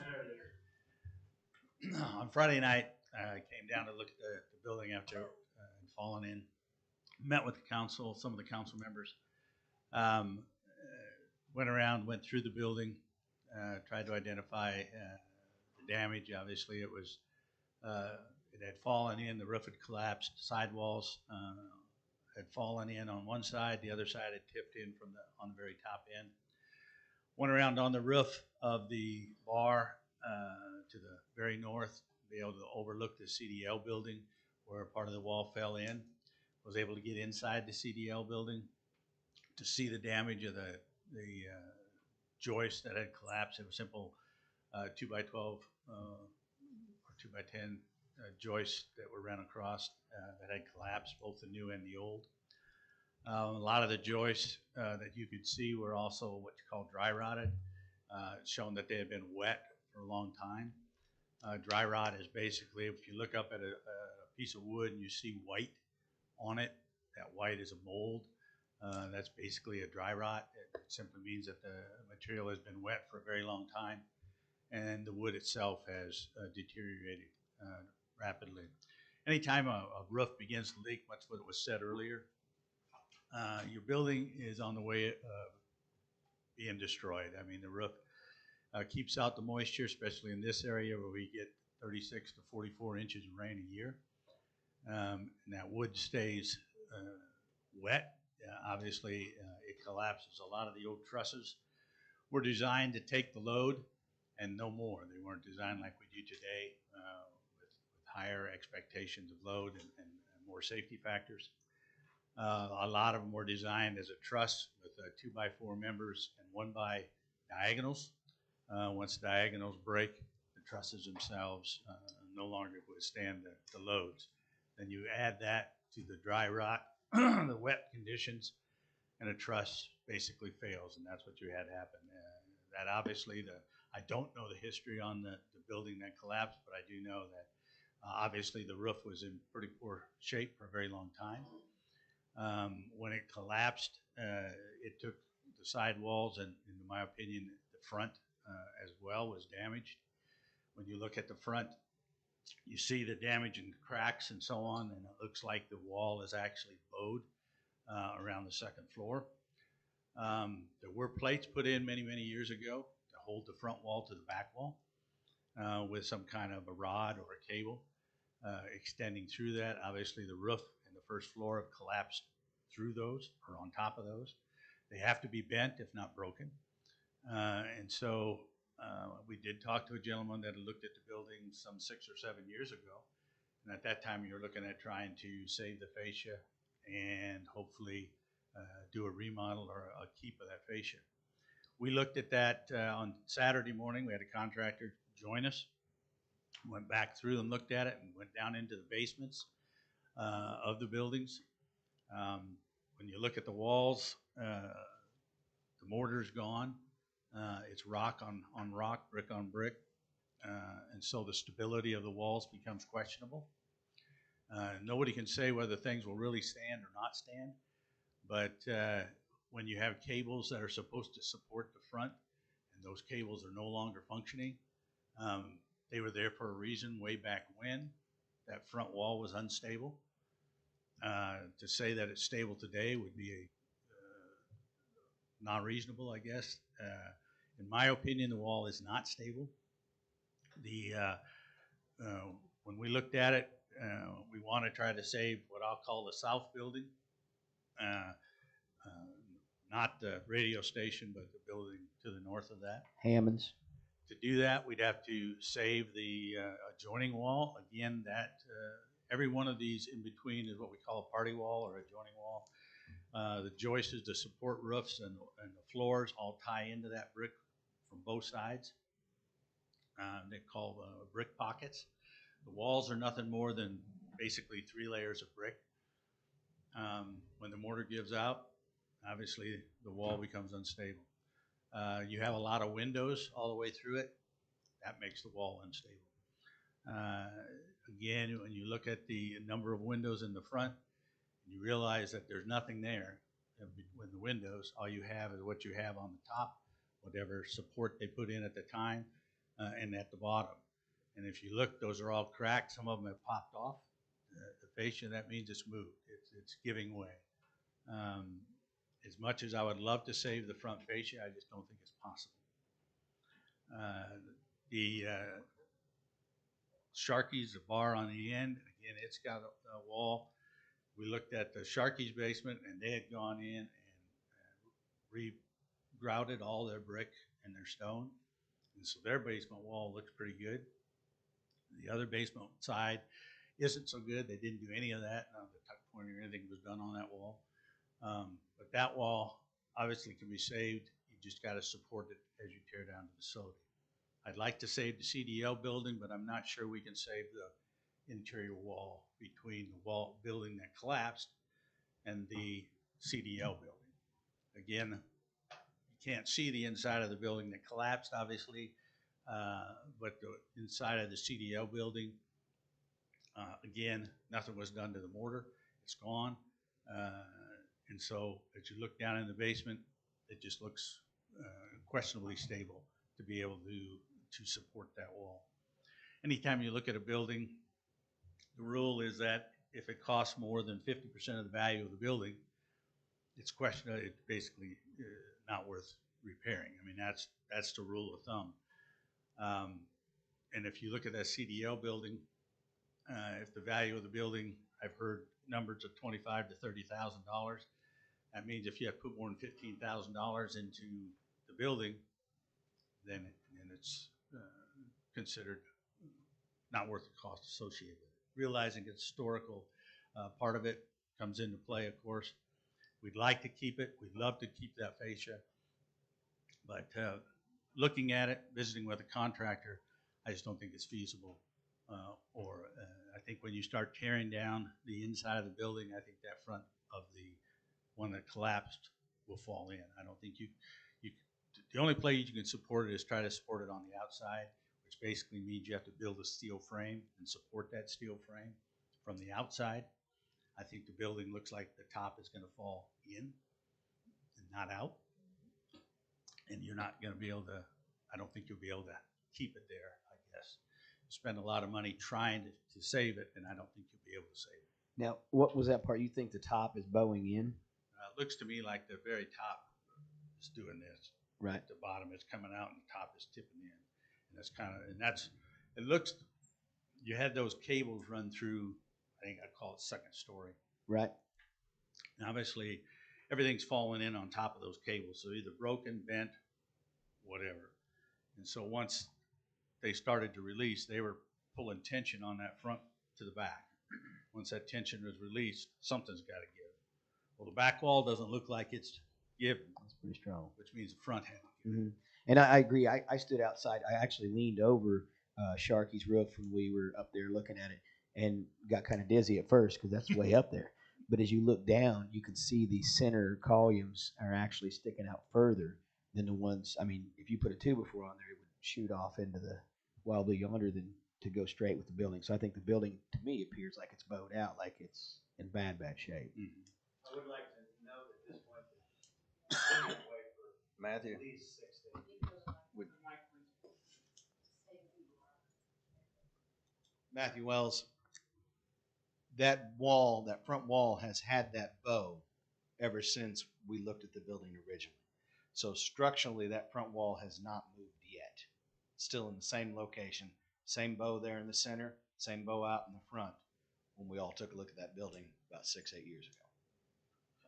I think we talked about it with Frank, and Frank agreed that our conversation with Frank a little bit ago, he said that's what he thought, but he says, I can't say that for sure. No, he said, like I said, he looked at it 6-7 years ago. Yeah. And they thought then that they could put something up there to hold that front facade as they tore the rest of the building down. That was obviously before the collapse. And yeah, he feels that it's still possible to try and save that facade. I'm not saying it's not. I just think it's going to be very difficult to do so. Yeah, I think what Frank was saying, he said it's possible. He said, I don't know if it can be. You know, you probably got to spend who knows what to check it out. And I guess that's it. Is that basically what you remember from the conversation a little bit ago? That's correct. I mean, what you're going to do is spend the money to try and support it, and then try to tear down from the rest of the building. Do you have any idea what it costs? Because I know it's hard, almost impossible, because you got to get in there and demo before you can actually. Yeah, what you end up doing is have to build a support on the outside while you demo, and then turn around and build a support on the inside after the fact. So the things I'm just trying to factor in is time. How much it would cost to check it out, and I know we talked about this with Frank a little bit. Well, I think between design and construction to support that front facade, you're gonna spend, 30 to 40,000 for the front part and that much again on the inside. You're gonna turn it from doing the job in a month to doing the job in 6 months. Which again, that entails that we wouldn't feel safe letting Sharkies open up with the buildings deteriorated like they are right next to them. Yeah, that's the problem is you don't want to, obviously while you're tearing down a structure, you don't want people in a adjacent building. Right. Because you don't, as much as you like to try to say that we're going to force it to fall in, Accidents buildings happen. do what they want to do. Sure.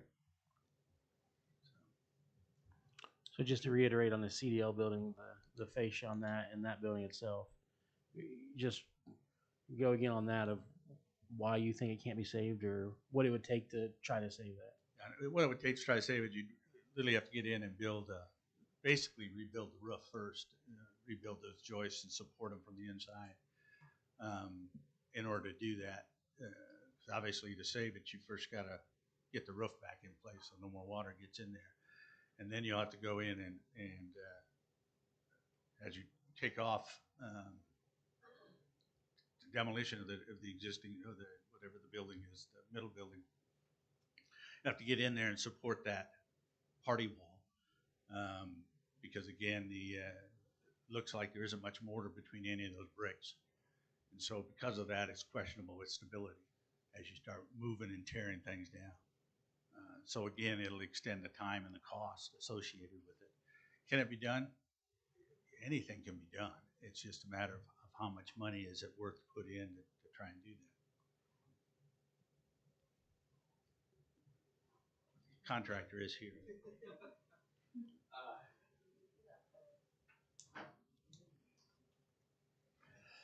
I'm Carl Gretzel with American Wrecking. We looked at the building with Pete here on Saturday morning. From what I could tell of it, the damage to the roof on the building north by Sharky's, closest to Sharky's, was pretty damaged. But I'm in agreement with him. Everything takes a good foundation to build off of. I think there's been enough water damage in the foundation of that wall alone. It's just not going to be feasible. I mean, I don't know what a tuck pointing guide is going to cost you, but my demo price, I don't think it's going to be half of it. So the main concern on that CDL building is that party wall between that and the Eagle building? The one that collapsed and the one to the north? Yeah, that's correct. Has anyone looked at the front roof, the upper story on the CDL? No. Nobody's taking care to go that far. Yeah, there's a good video of it that's been out on Facebook, and there's no roof. Something else me and him observed is the tie-ins in that center building that's already collapsed. It's got steel tie-ins in that wall. Would you, I'm sorry. It's got steel tie-ins in the trusses in that center building that have already broken, pulled on that party wall. So there's areas in that party wall that we can't see without demoing the building that could be severely damaged that you won't see from the opposite side of it.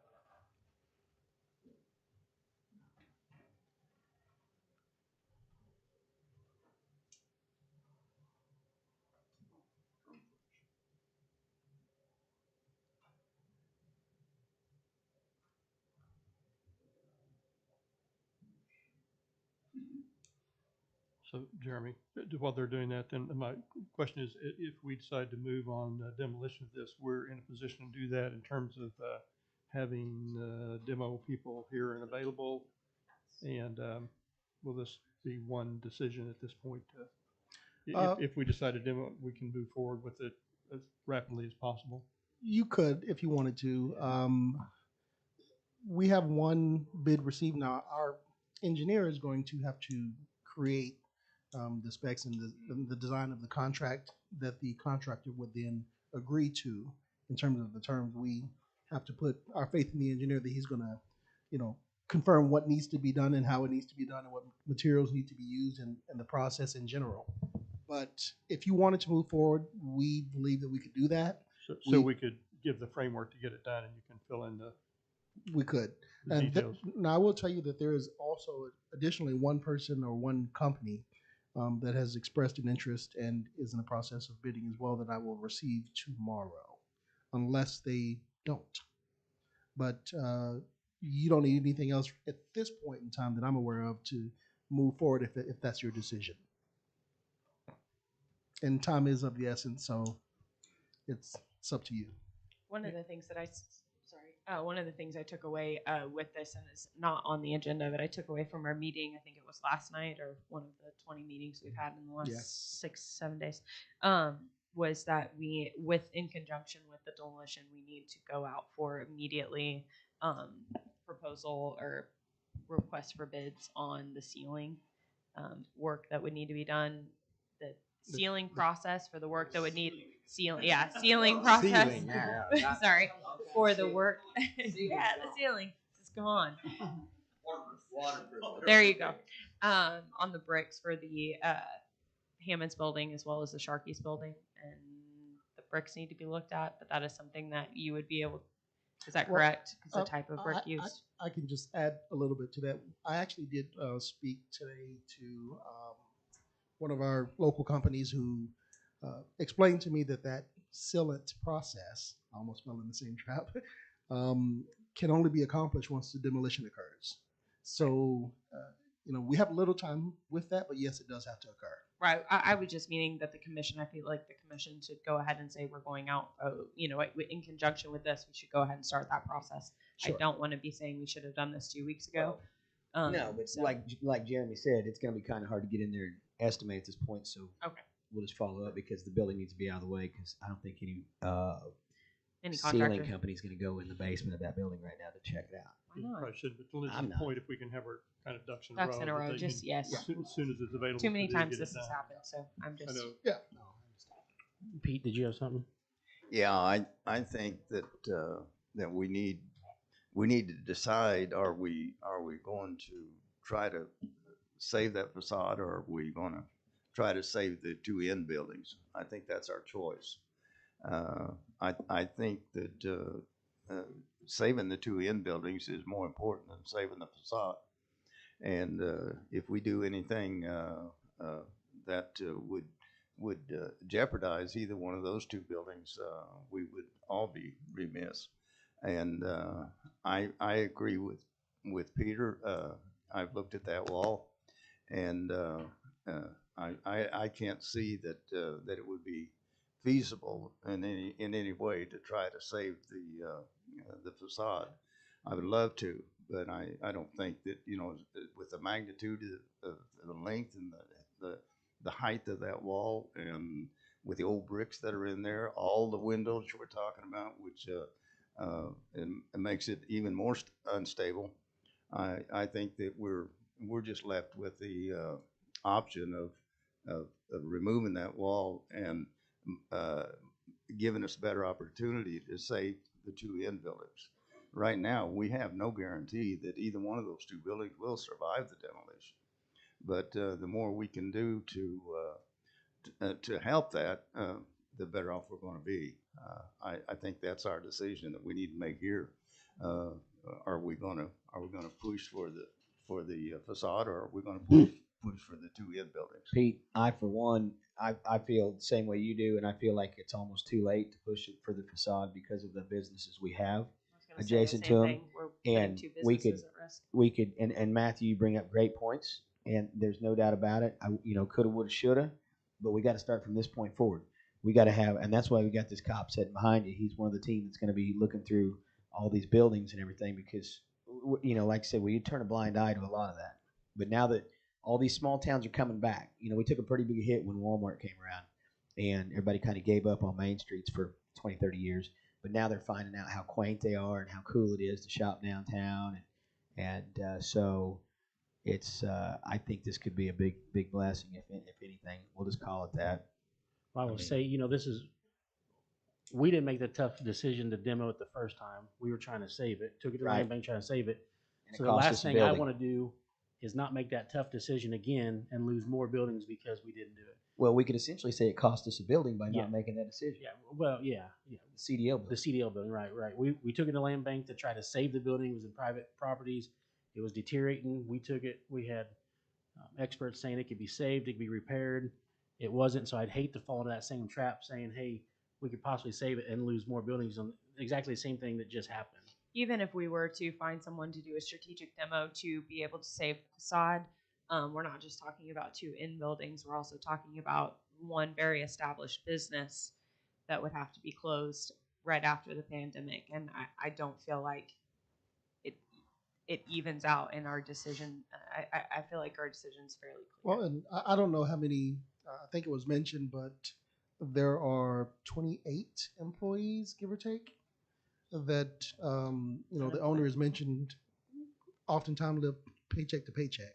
And those folks are not working at the moment. And, I've been told by our contractor that in the event that he was given the green light and that we agreed on all the terms and our engineer produced a contract, he could mobilize within 2 days and essentially within 30 days or less have the project completely done, which would allow business to continue. And it's not the end, obviously, for the space. There are other things that can be done with that space. Well, and I think it's worth mentioning too, Jeremy, that in a situation like this too, and if we so go with this contractor or whoever, whatever we do, one of the things that was discussed is getting the building apart from each other and then piling it in the middle is going to be the big chore. And then once that's done, then I believe at that point in time we can have the engineer go back in and say, okay, everything's secure now. You're away from the building, so you can go ahead and open your doors, Dave, and you can start getting people back in there. I don't think that's going to be 30 days. I think once we get everything in black and white and figure out where we're headed with this, you're probably talking less than a week.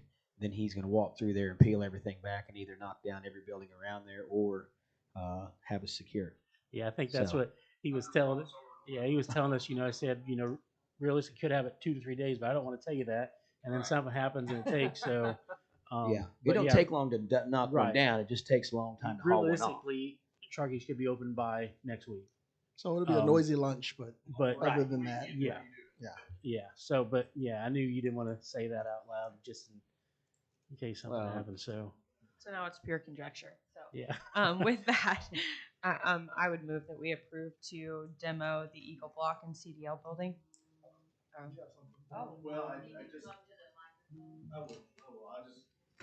should probably. She's gonna get the gavel.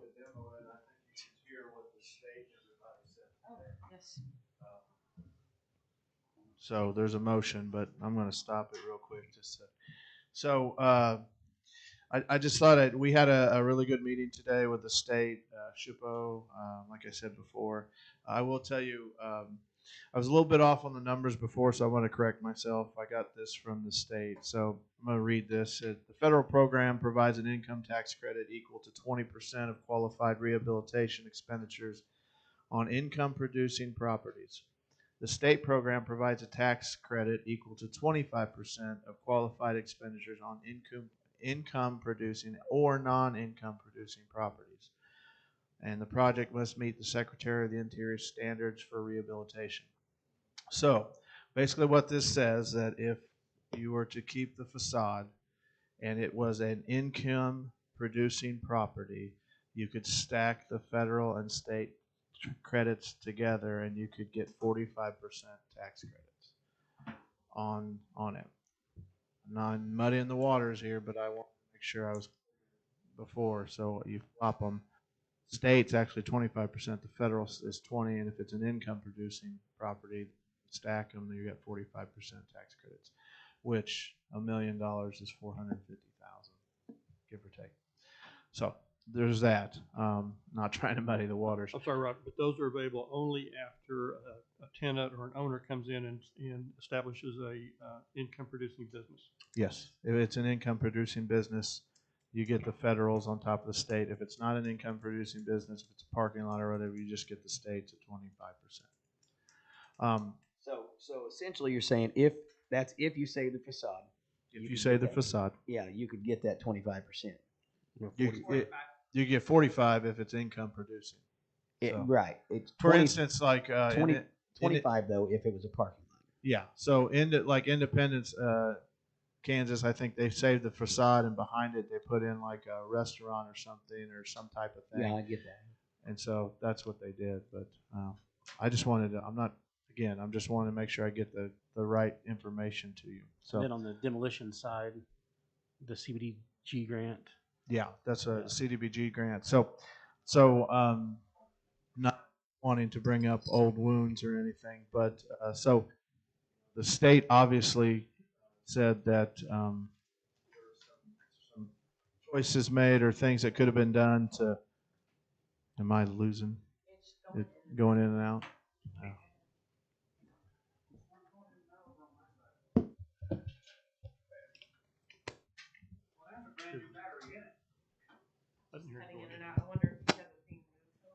Can you hear me? Whoa. Yeah. Check. Mic check. 1, 2. Okay. So what we spoke about today with the CDBG grant. So we're going after an urgent grant, and there could have been some things done in before that probably could have used the same type of grant to fix the roof and things, but that's back in then, and we got to go to now. And so because the roof was already collapsed, the building, the Eagle Block building itself does not qualify for an urgent need and grant. However, that doesn't mean we can't get one.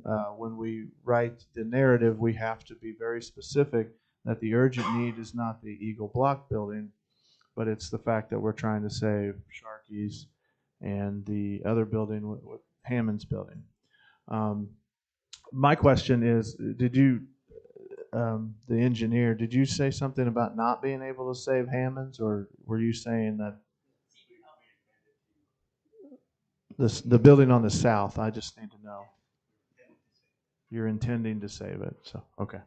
So anyway, so the grant has to be written to show that we are saving those two buildings in order to get the urgent need. Also, something else that was said is that we are going to have to be very blunt, I guess is a good word, and say that the facade cannot, you're going to have to say the facade, there's no way the facade can be saved.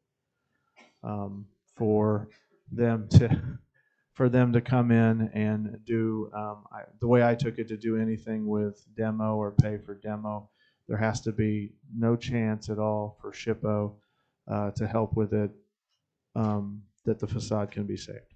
So we may not get any historic tax credits on this deal at all, because unless we go back to unless the facade, you can say without a doubt that the facade cannot be saved at all,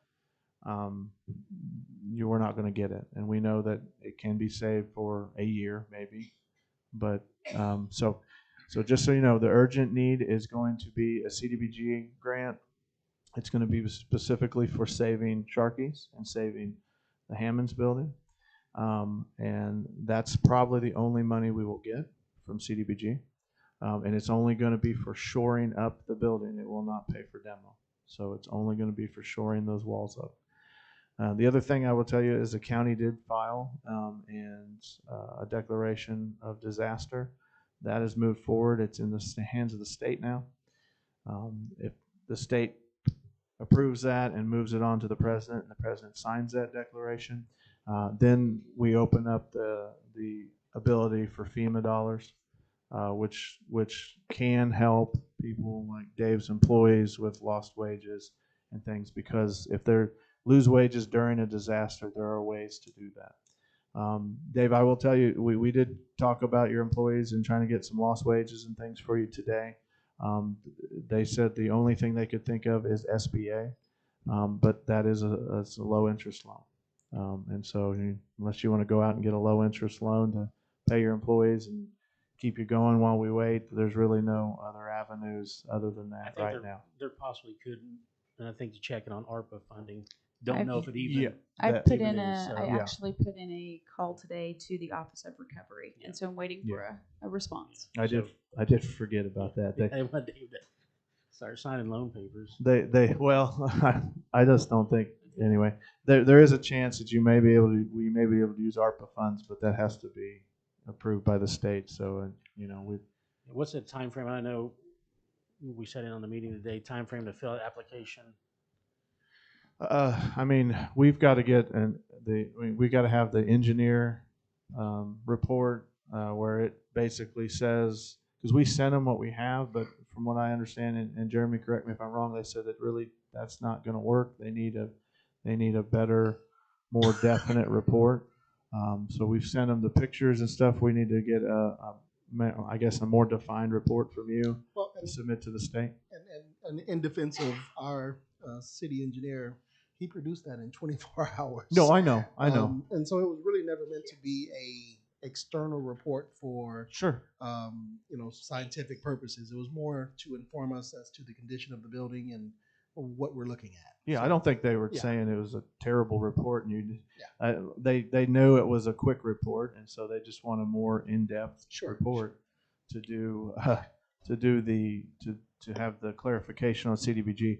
I would assume once we get that report done and finished, we can have that CDBG grant written and turned in within a week or two.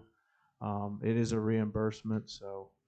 Yeah, I know, and I want to make sure we stay on top of it. I know that Jeremy and Susan about fell out of a chair when I said a week or two. Well, and the only reason why there's hesitation is because there has to be cost estimates for the walls and the shoring up of the wall, and I don't think we can get those that quick.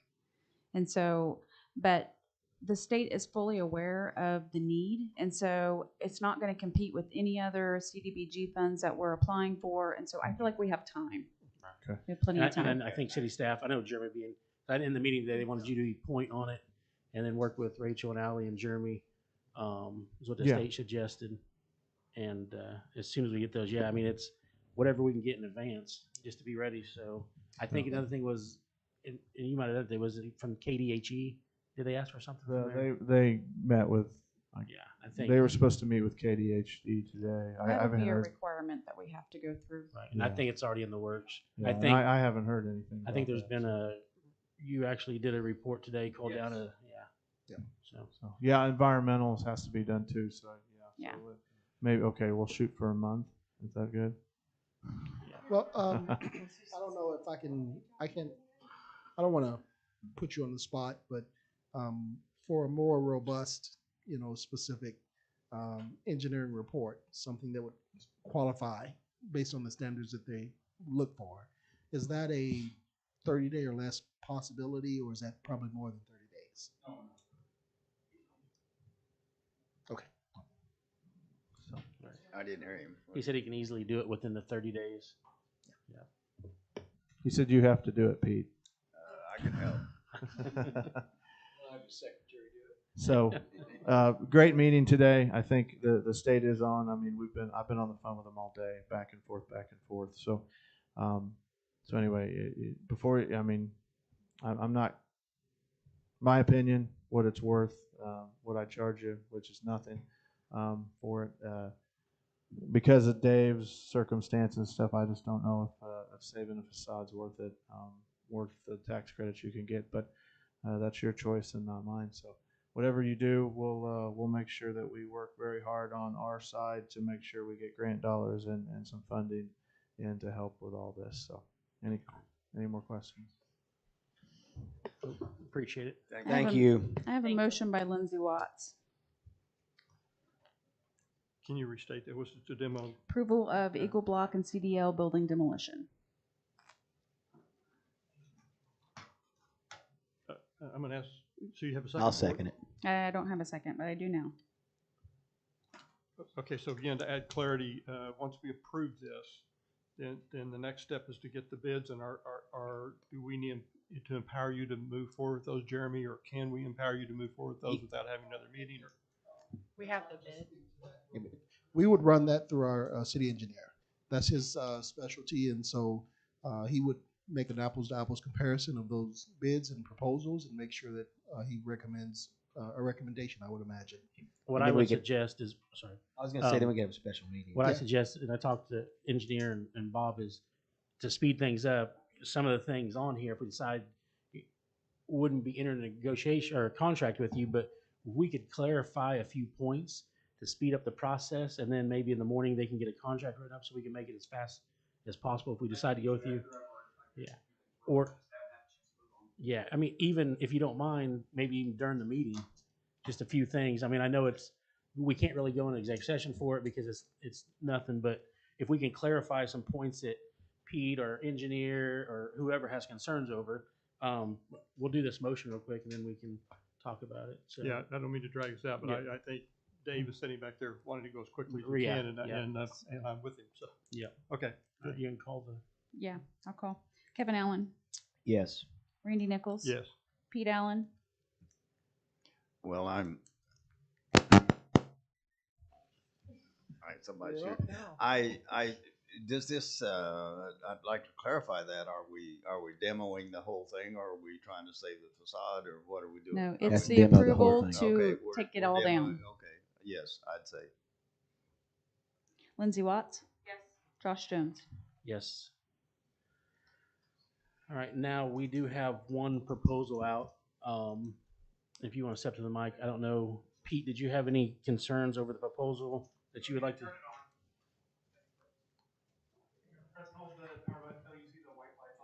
It's on. Well, yeah, the proposal is just that. It's a proposal. And we don't work off proposals. We work off contracts, and that's the engineer's responsibility.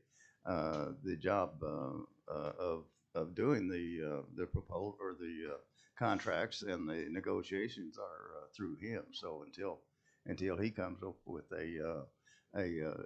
job specifications, nobody really knows what we're talking about. So, and that's going to be in his hands. So, To speed it up, some of the things that he can't do, and I know the 60% of funds due immediately. You know, we talked about that. Yes. I think mobilization fee, Usually about 20%. 20%. Things that if things we can discuss now instead of going back there, then it Right. comes back. I don't know if you ever watched our meetings. Sometimes they can come back and we might talk about it for Right. 6 months. But, Go ahead.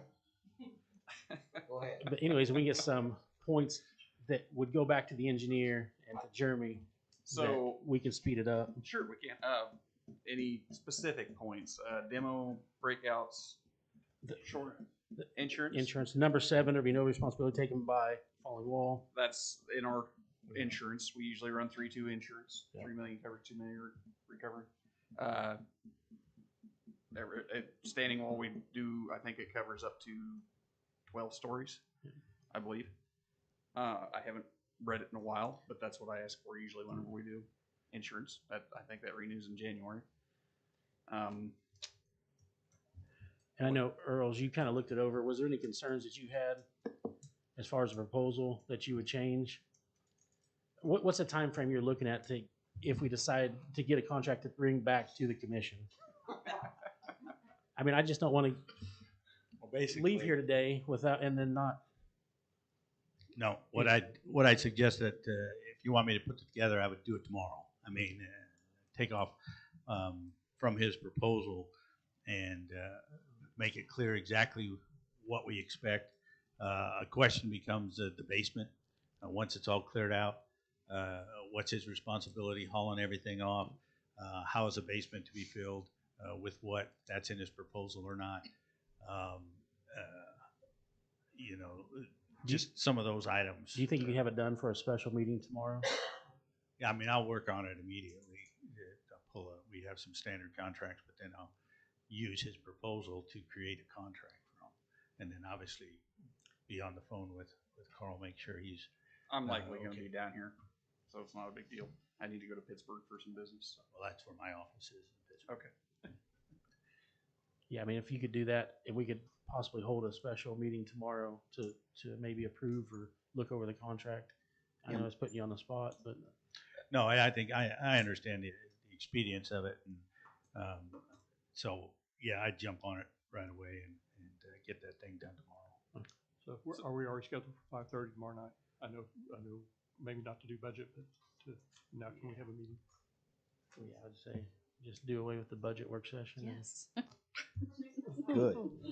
Yes, That please. is the dumbest thing ever anyway. Budget work session. Wow. It's just Well, look at the people that do it. we got money. Come on. We still got checks, don't we? Well, I'm gonna. It's not head that hard to Kansas figure City. out. It's not that hard to figure out. Does anyone else have any other questions on the demolition? Nope. I can explain the process if you want to. Yeah. So basically, we'll start at the back corner of the building. We'll work the walls down that are unstable. The last thing we will do will be the facade. So if you guys want to make a special meeting and decide whenever we get there if the wall is still, I still agree with Pete. I don't think it's savable. But that'll be the last thing we wreck.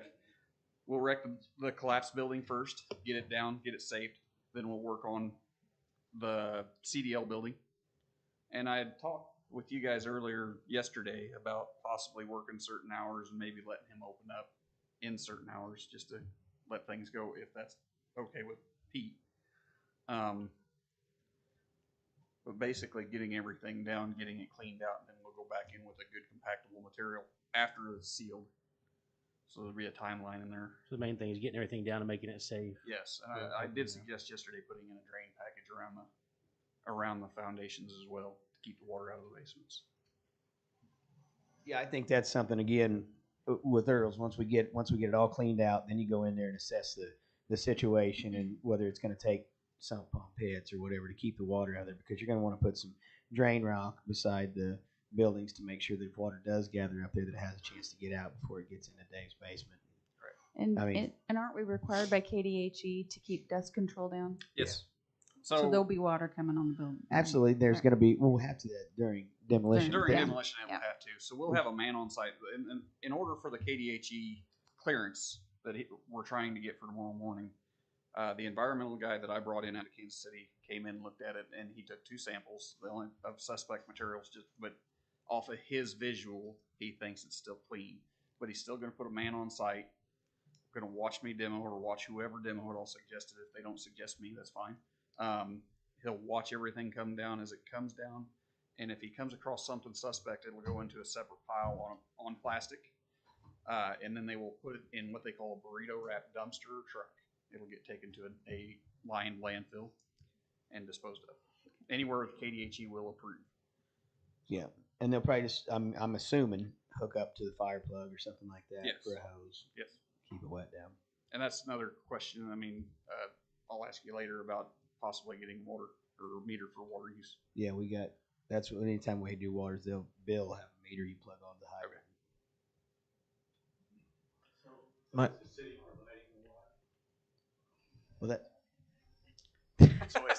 So we'll in the throw that in. contract, is the city providing the water? I mean, he can get a metering thing and put it in the contract. Or we can just, I'd say put the water on us. I mean, we got all the water. We're not That's- talking a major amount of water. No, it just needs to be clear in the contract. Right. Who's I would- paying for what? I would suggest we put the water on us. Usually the way we do it, if the contractor gets the meter, we meter the water, we pay the city for the water use. All right, But you it's, pay it. it's kind of a cancellation if you You really guys are want to kind say. of negotiating backwards here. I feel That's like. exactly right. Well, This is- I know. I'm just. I want to be honest. He got it. $23 down the drain, Bob. That's what it is. So from the time you start demoing, Susan's gotta come if up they with more money. vote to demo, and everything's to the time you have to shore, how long are you? From the time we shore up, how long are we talking? Because remember, guys, If you guys shore while I'm demoing, that's going to create another problem. yeah, well, I don't want, but You're we talking have about to my have timeline to for turn demo? in our grant application before we start shoring, Right. unless it's the building's going to come down. I'm Like a- if the like I building's said, going to come down, like we You're have wanting to. a demo time. Yeah. Yeah. 30 days. Yeah, and I would suggest also getting with Jeremy and Rob and Isn't that whoever you what they can for the said meeting today, Susan?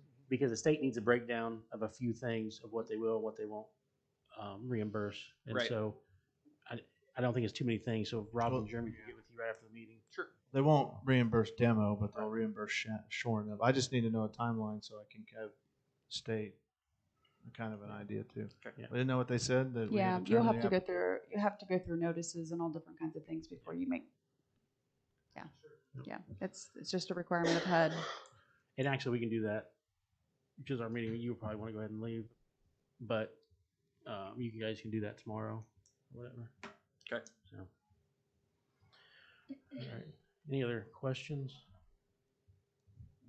No. All right. Thank you. I have Oh. one question. Uh-oh. Performance and payment bond. Mm-hmm. You include the VFP bonds? I wasn't requested for one, but if that's Well, it. I think we're. I'll be requesting it. It's required. Yeah, we're Yeah. required That's that you furnish it. Okay. I think that's something for the engineer to. Well, yeah, but Right. that's not, hasn't made clear though. Right. That's fine. Usually anything over $50,000. Yeah. Right. Yeah, he was just saying anything over $50,000 usually bonded, Pete. Like you But anything over $50,000, we usually require bonding. yeah, So, yeah. yeah. Yep. All right. Appreciate it. No problem. All right. Thank you. You do have the engineer's number and everything? Yeah. Okay. Thanks. All right. Commissioners' reports and comments. Pete, you want to go first? No. Okay. Kevin, you want to go first? Pass. Go ahead, Pete. Tell us. What do you got? Well, okay, I'll go first. I'm really concerned. There's been a lot of flack on Facebook or social media, as we call it, as to who's responsible. And I went into some depth of study today, and I came up with a international property maintenance code that answers a lot of questions that everybody's been asking. And Fort Scott adopted the International Property Maintenance Code originally in 2008, and then redid it in 2017. And this code is a law required of the legal department, and I'd like to read what this says. One small item. It says, If I could just interrupt for just a minute. I'm not comfortable with talking about liability in a public meeting. I don't think that's a proper place for us. The other thing is there are cases that interpret codes that may fix liability differently than what you think the code says. I mean, I wish it was as simple as, well, this says here. It just doesn't work that way. And I'm reluctant for us to talk about what we think who's responsible is because we don't know. well, the law is pretty clear, Bob. No, the law isn't clear, Commissioner. The International Property Maintenance Code is pretty clear Pete, as to what responsibilities we we have. we can get you a paper and brief the whole thing. It's not in your best interest at this table for this commission to discuss and try to fix responsibility. Okay, well, period. let's don't fix responsibility. Let's just talk about. I didn't mean to say who's responsible. I'm not. You're just I'm reading. not after that. What I'm wanting to do is I want to impress upon the people and also this commission that we are under this property maintenance code, and it does specifically say how we're to administer this code, and it's something that we have 3 copies in our files in the city building, and I'm not sure that we have a clear picture of what this code is for and what it does. But this code is for the protection of the citizens, and also for the protection of the commission. And I would like to, what I want to do is to make sure that this staff knows and understands what this code says since we've adopted it. And I would like for our staff to study this code and make sure that we're following this code, because by ordinance we adopted it. And I can't see that anything that we've done in the past complies with this code. And I would like to see that to get over this, remember the Eagle Block, that we immediately start utilizing this code as our Bible for the maintenance of the buildings. It gives us all the data that we need, and all the rules and regulations, and like I say, it is law. And so I would like to direct our city manager to immediately implement these rules and requirements. And that's my attempt. I'm not here to show who's to blame, and I don't care who's to blame. We're past that. But this will help us in the processing of our inspections. The thing that we have to look at today, this gives us the authority to go in the buildings that we can't get into. This gives us the authority to inspect those buildings and make demands of the owners of the property to either fix them up or suffer the consequences. But it is illegal for property owners to allow their property to become hazards. And that's what happened up here. And so my attempt and what I want to do is to stop that and make the property owners realize that they are responsible for their building. If their roof leaks, they're responsible for fixing it. But it is the city's responsibility to issue the citations or the paperwork that says you are to fix your building. If you don't fix your building, here are the consequences. And this is the paper that we're looking at. And I've been really confused ever since I've been around. What do we as a city have the right to do on private property? This tells us this is it. And I just ran across it today. But I know that we have it, and it's time to put it to use and make our codes department effective with this document, which is we're required to do. So that's my attempt. So is that something you can get to Jeremy and get us copies of now that you found it? We have 3 copies supposedly in-house. Okay. Because it says we do. Okay.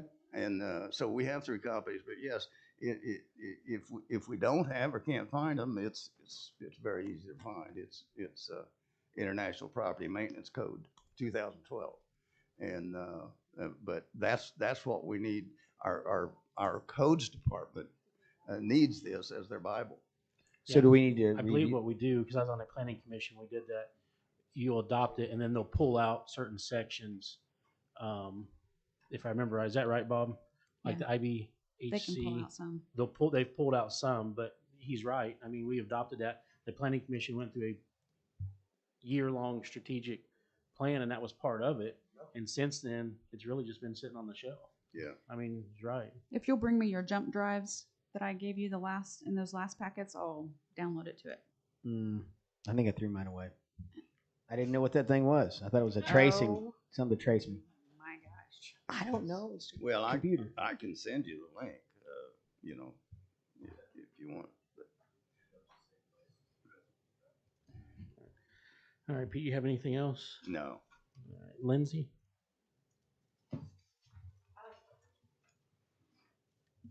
I was just gonna double check with Susan.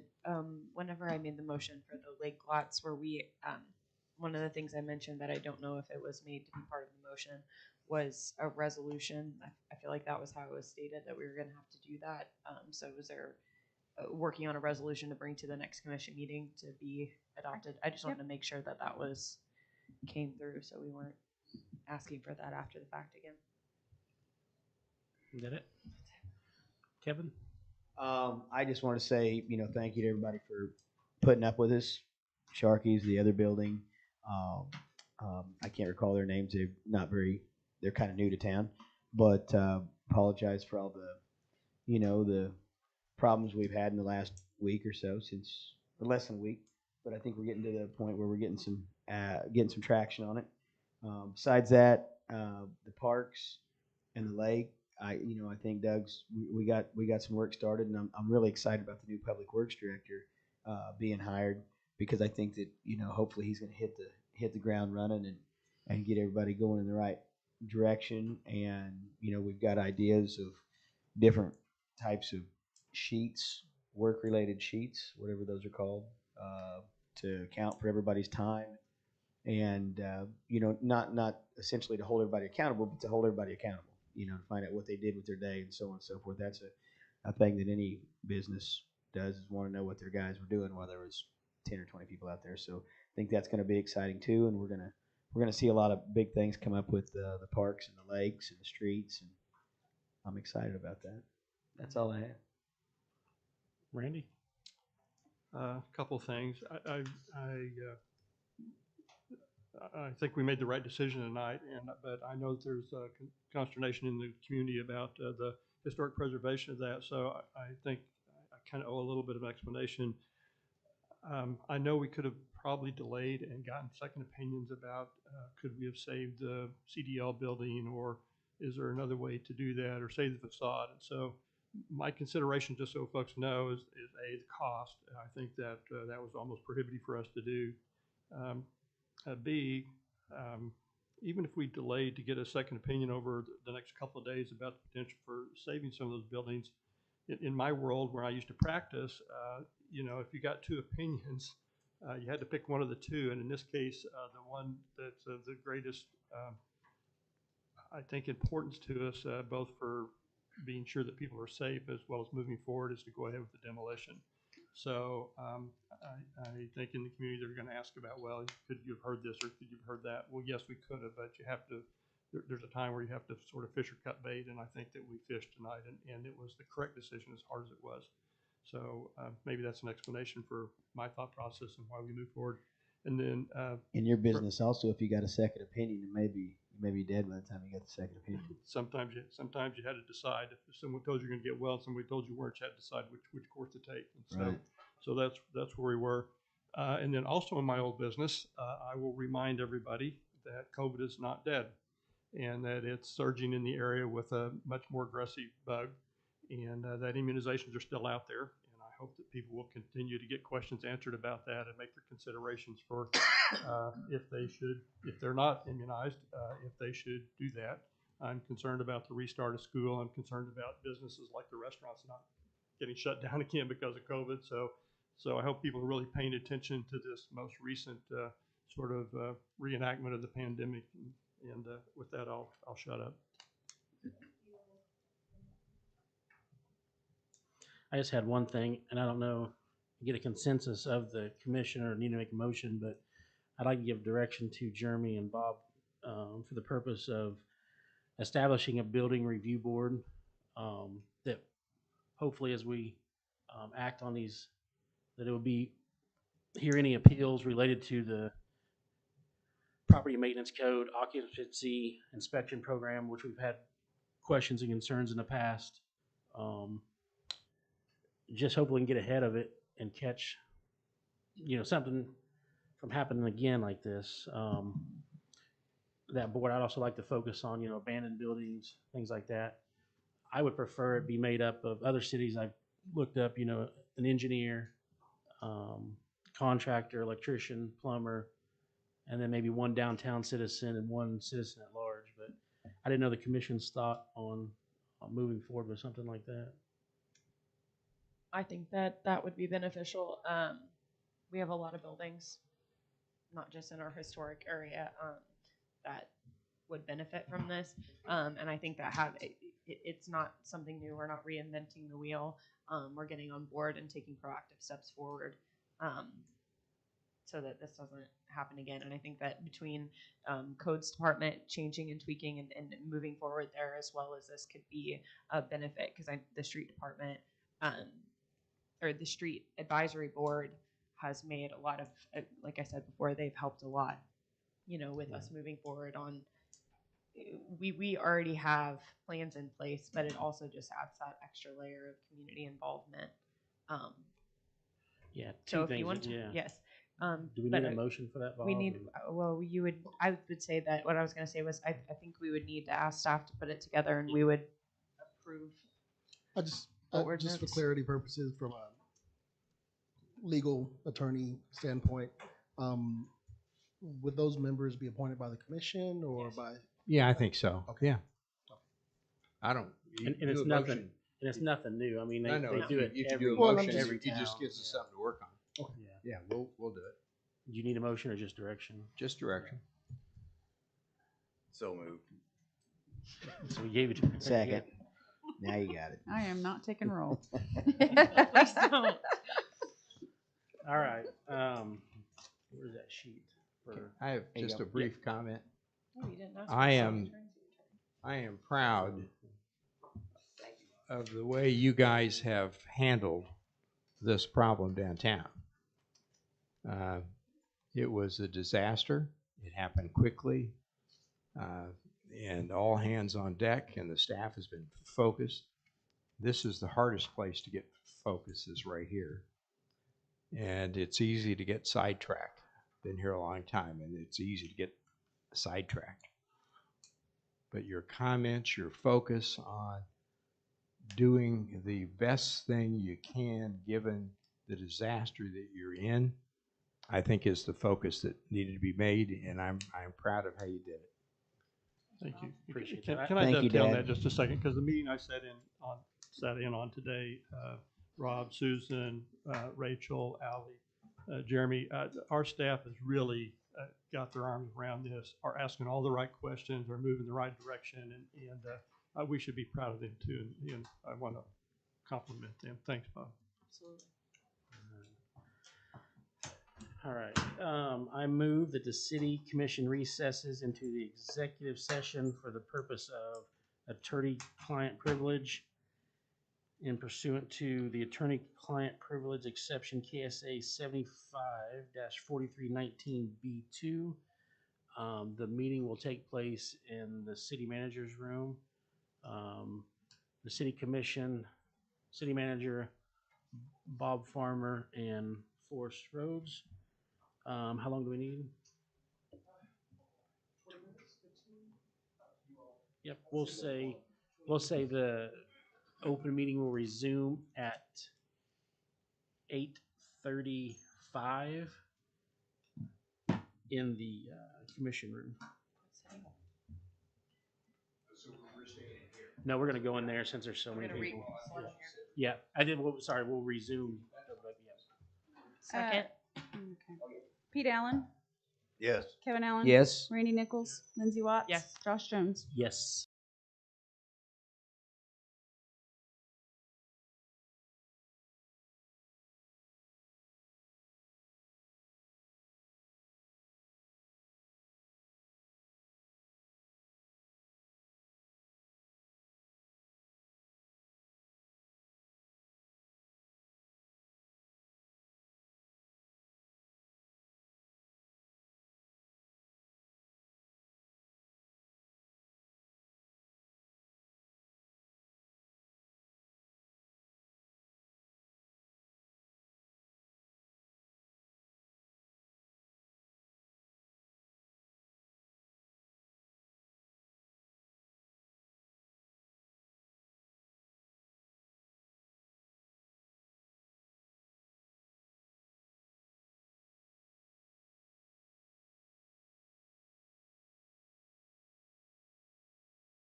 Second.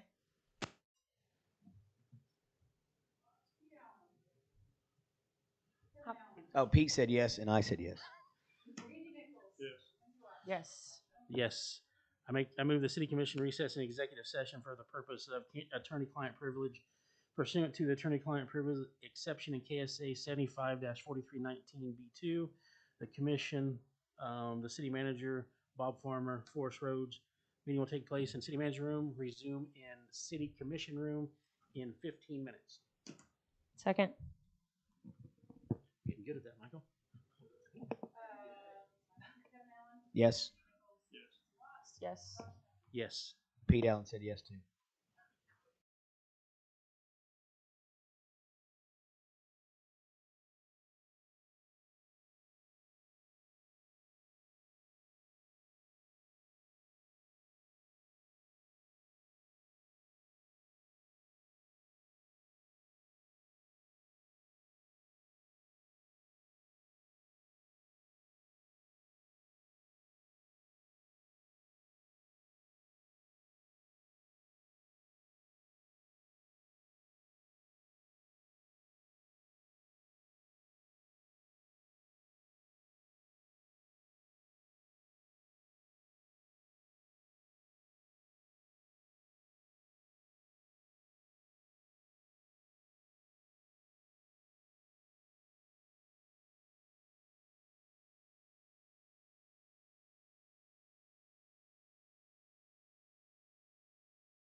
I make a motion to come out of executive session.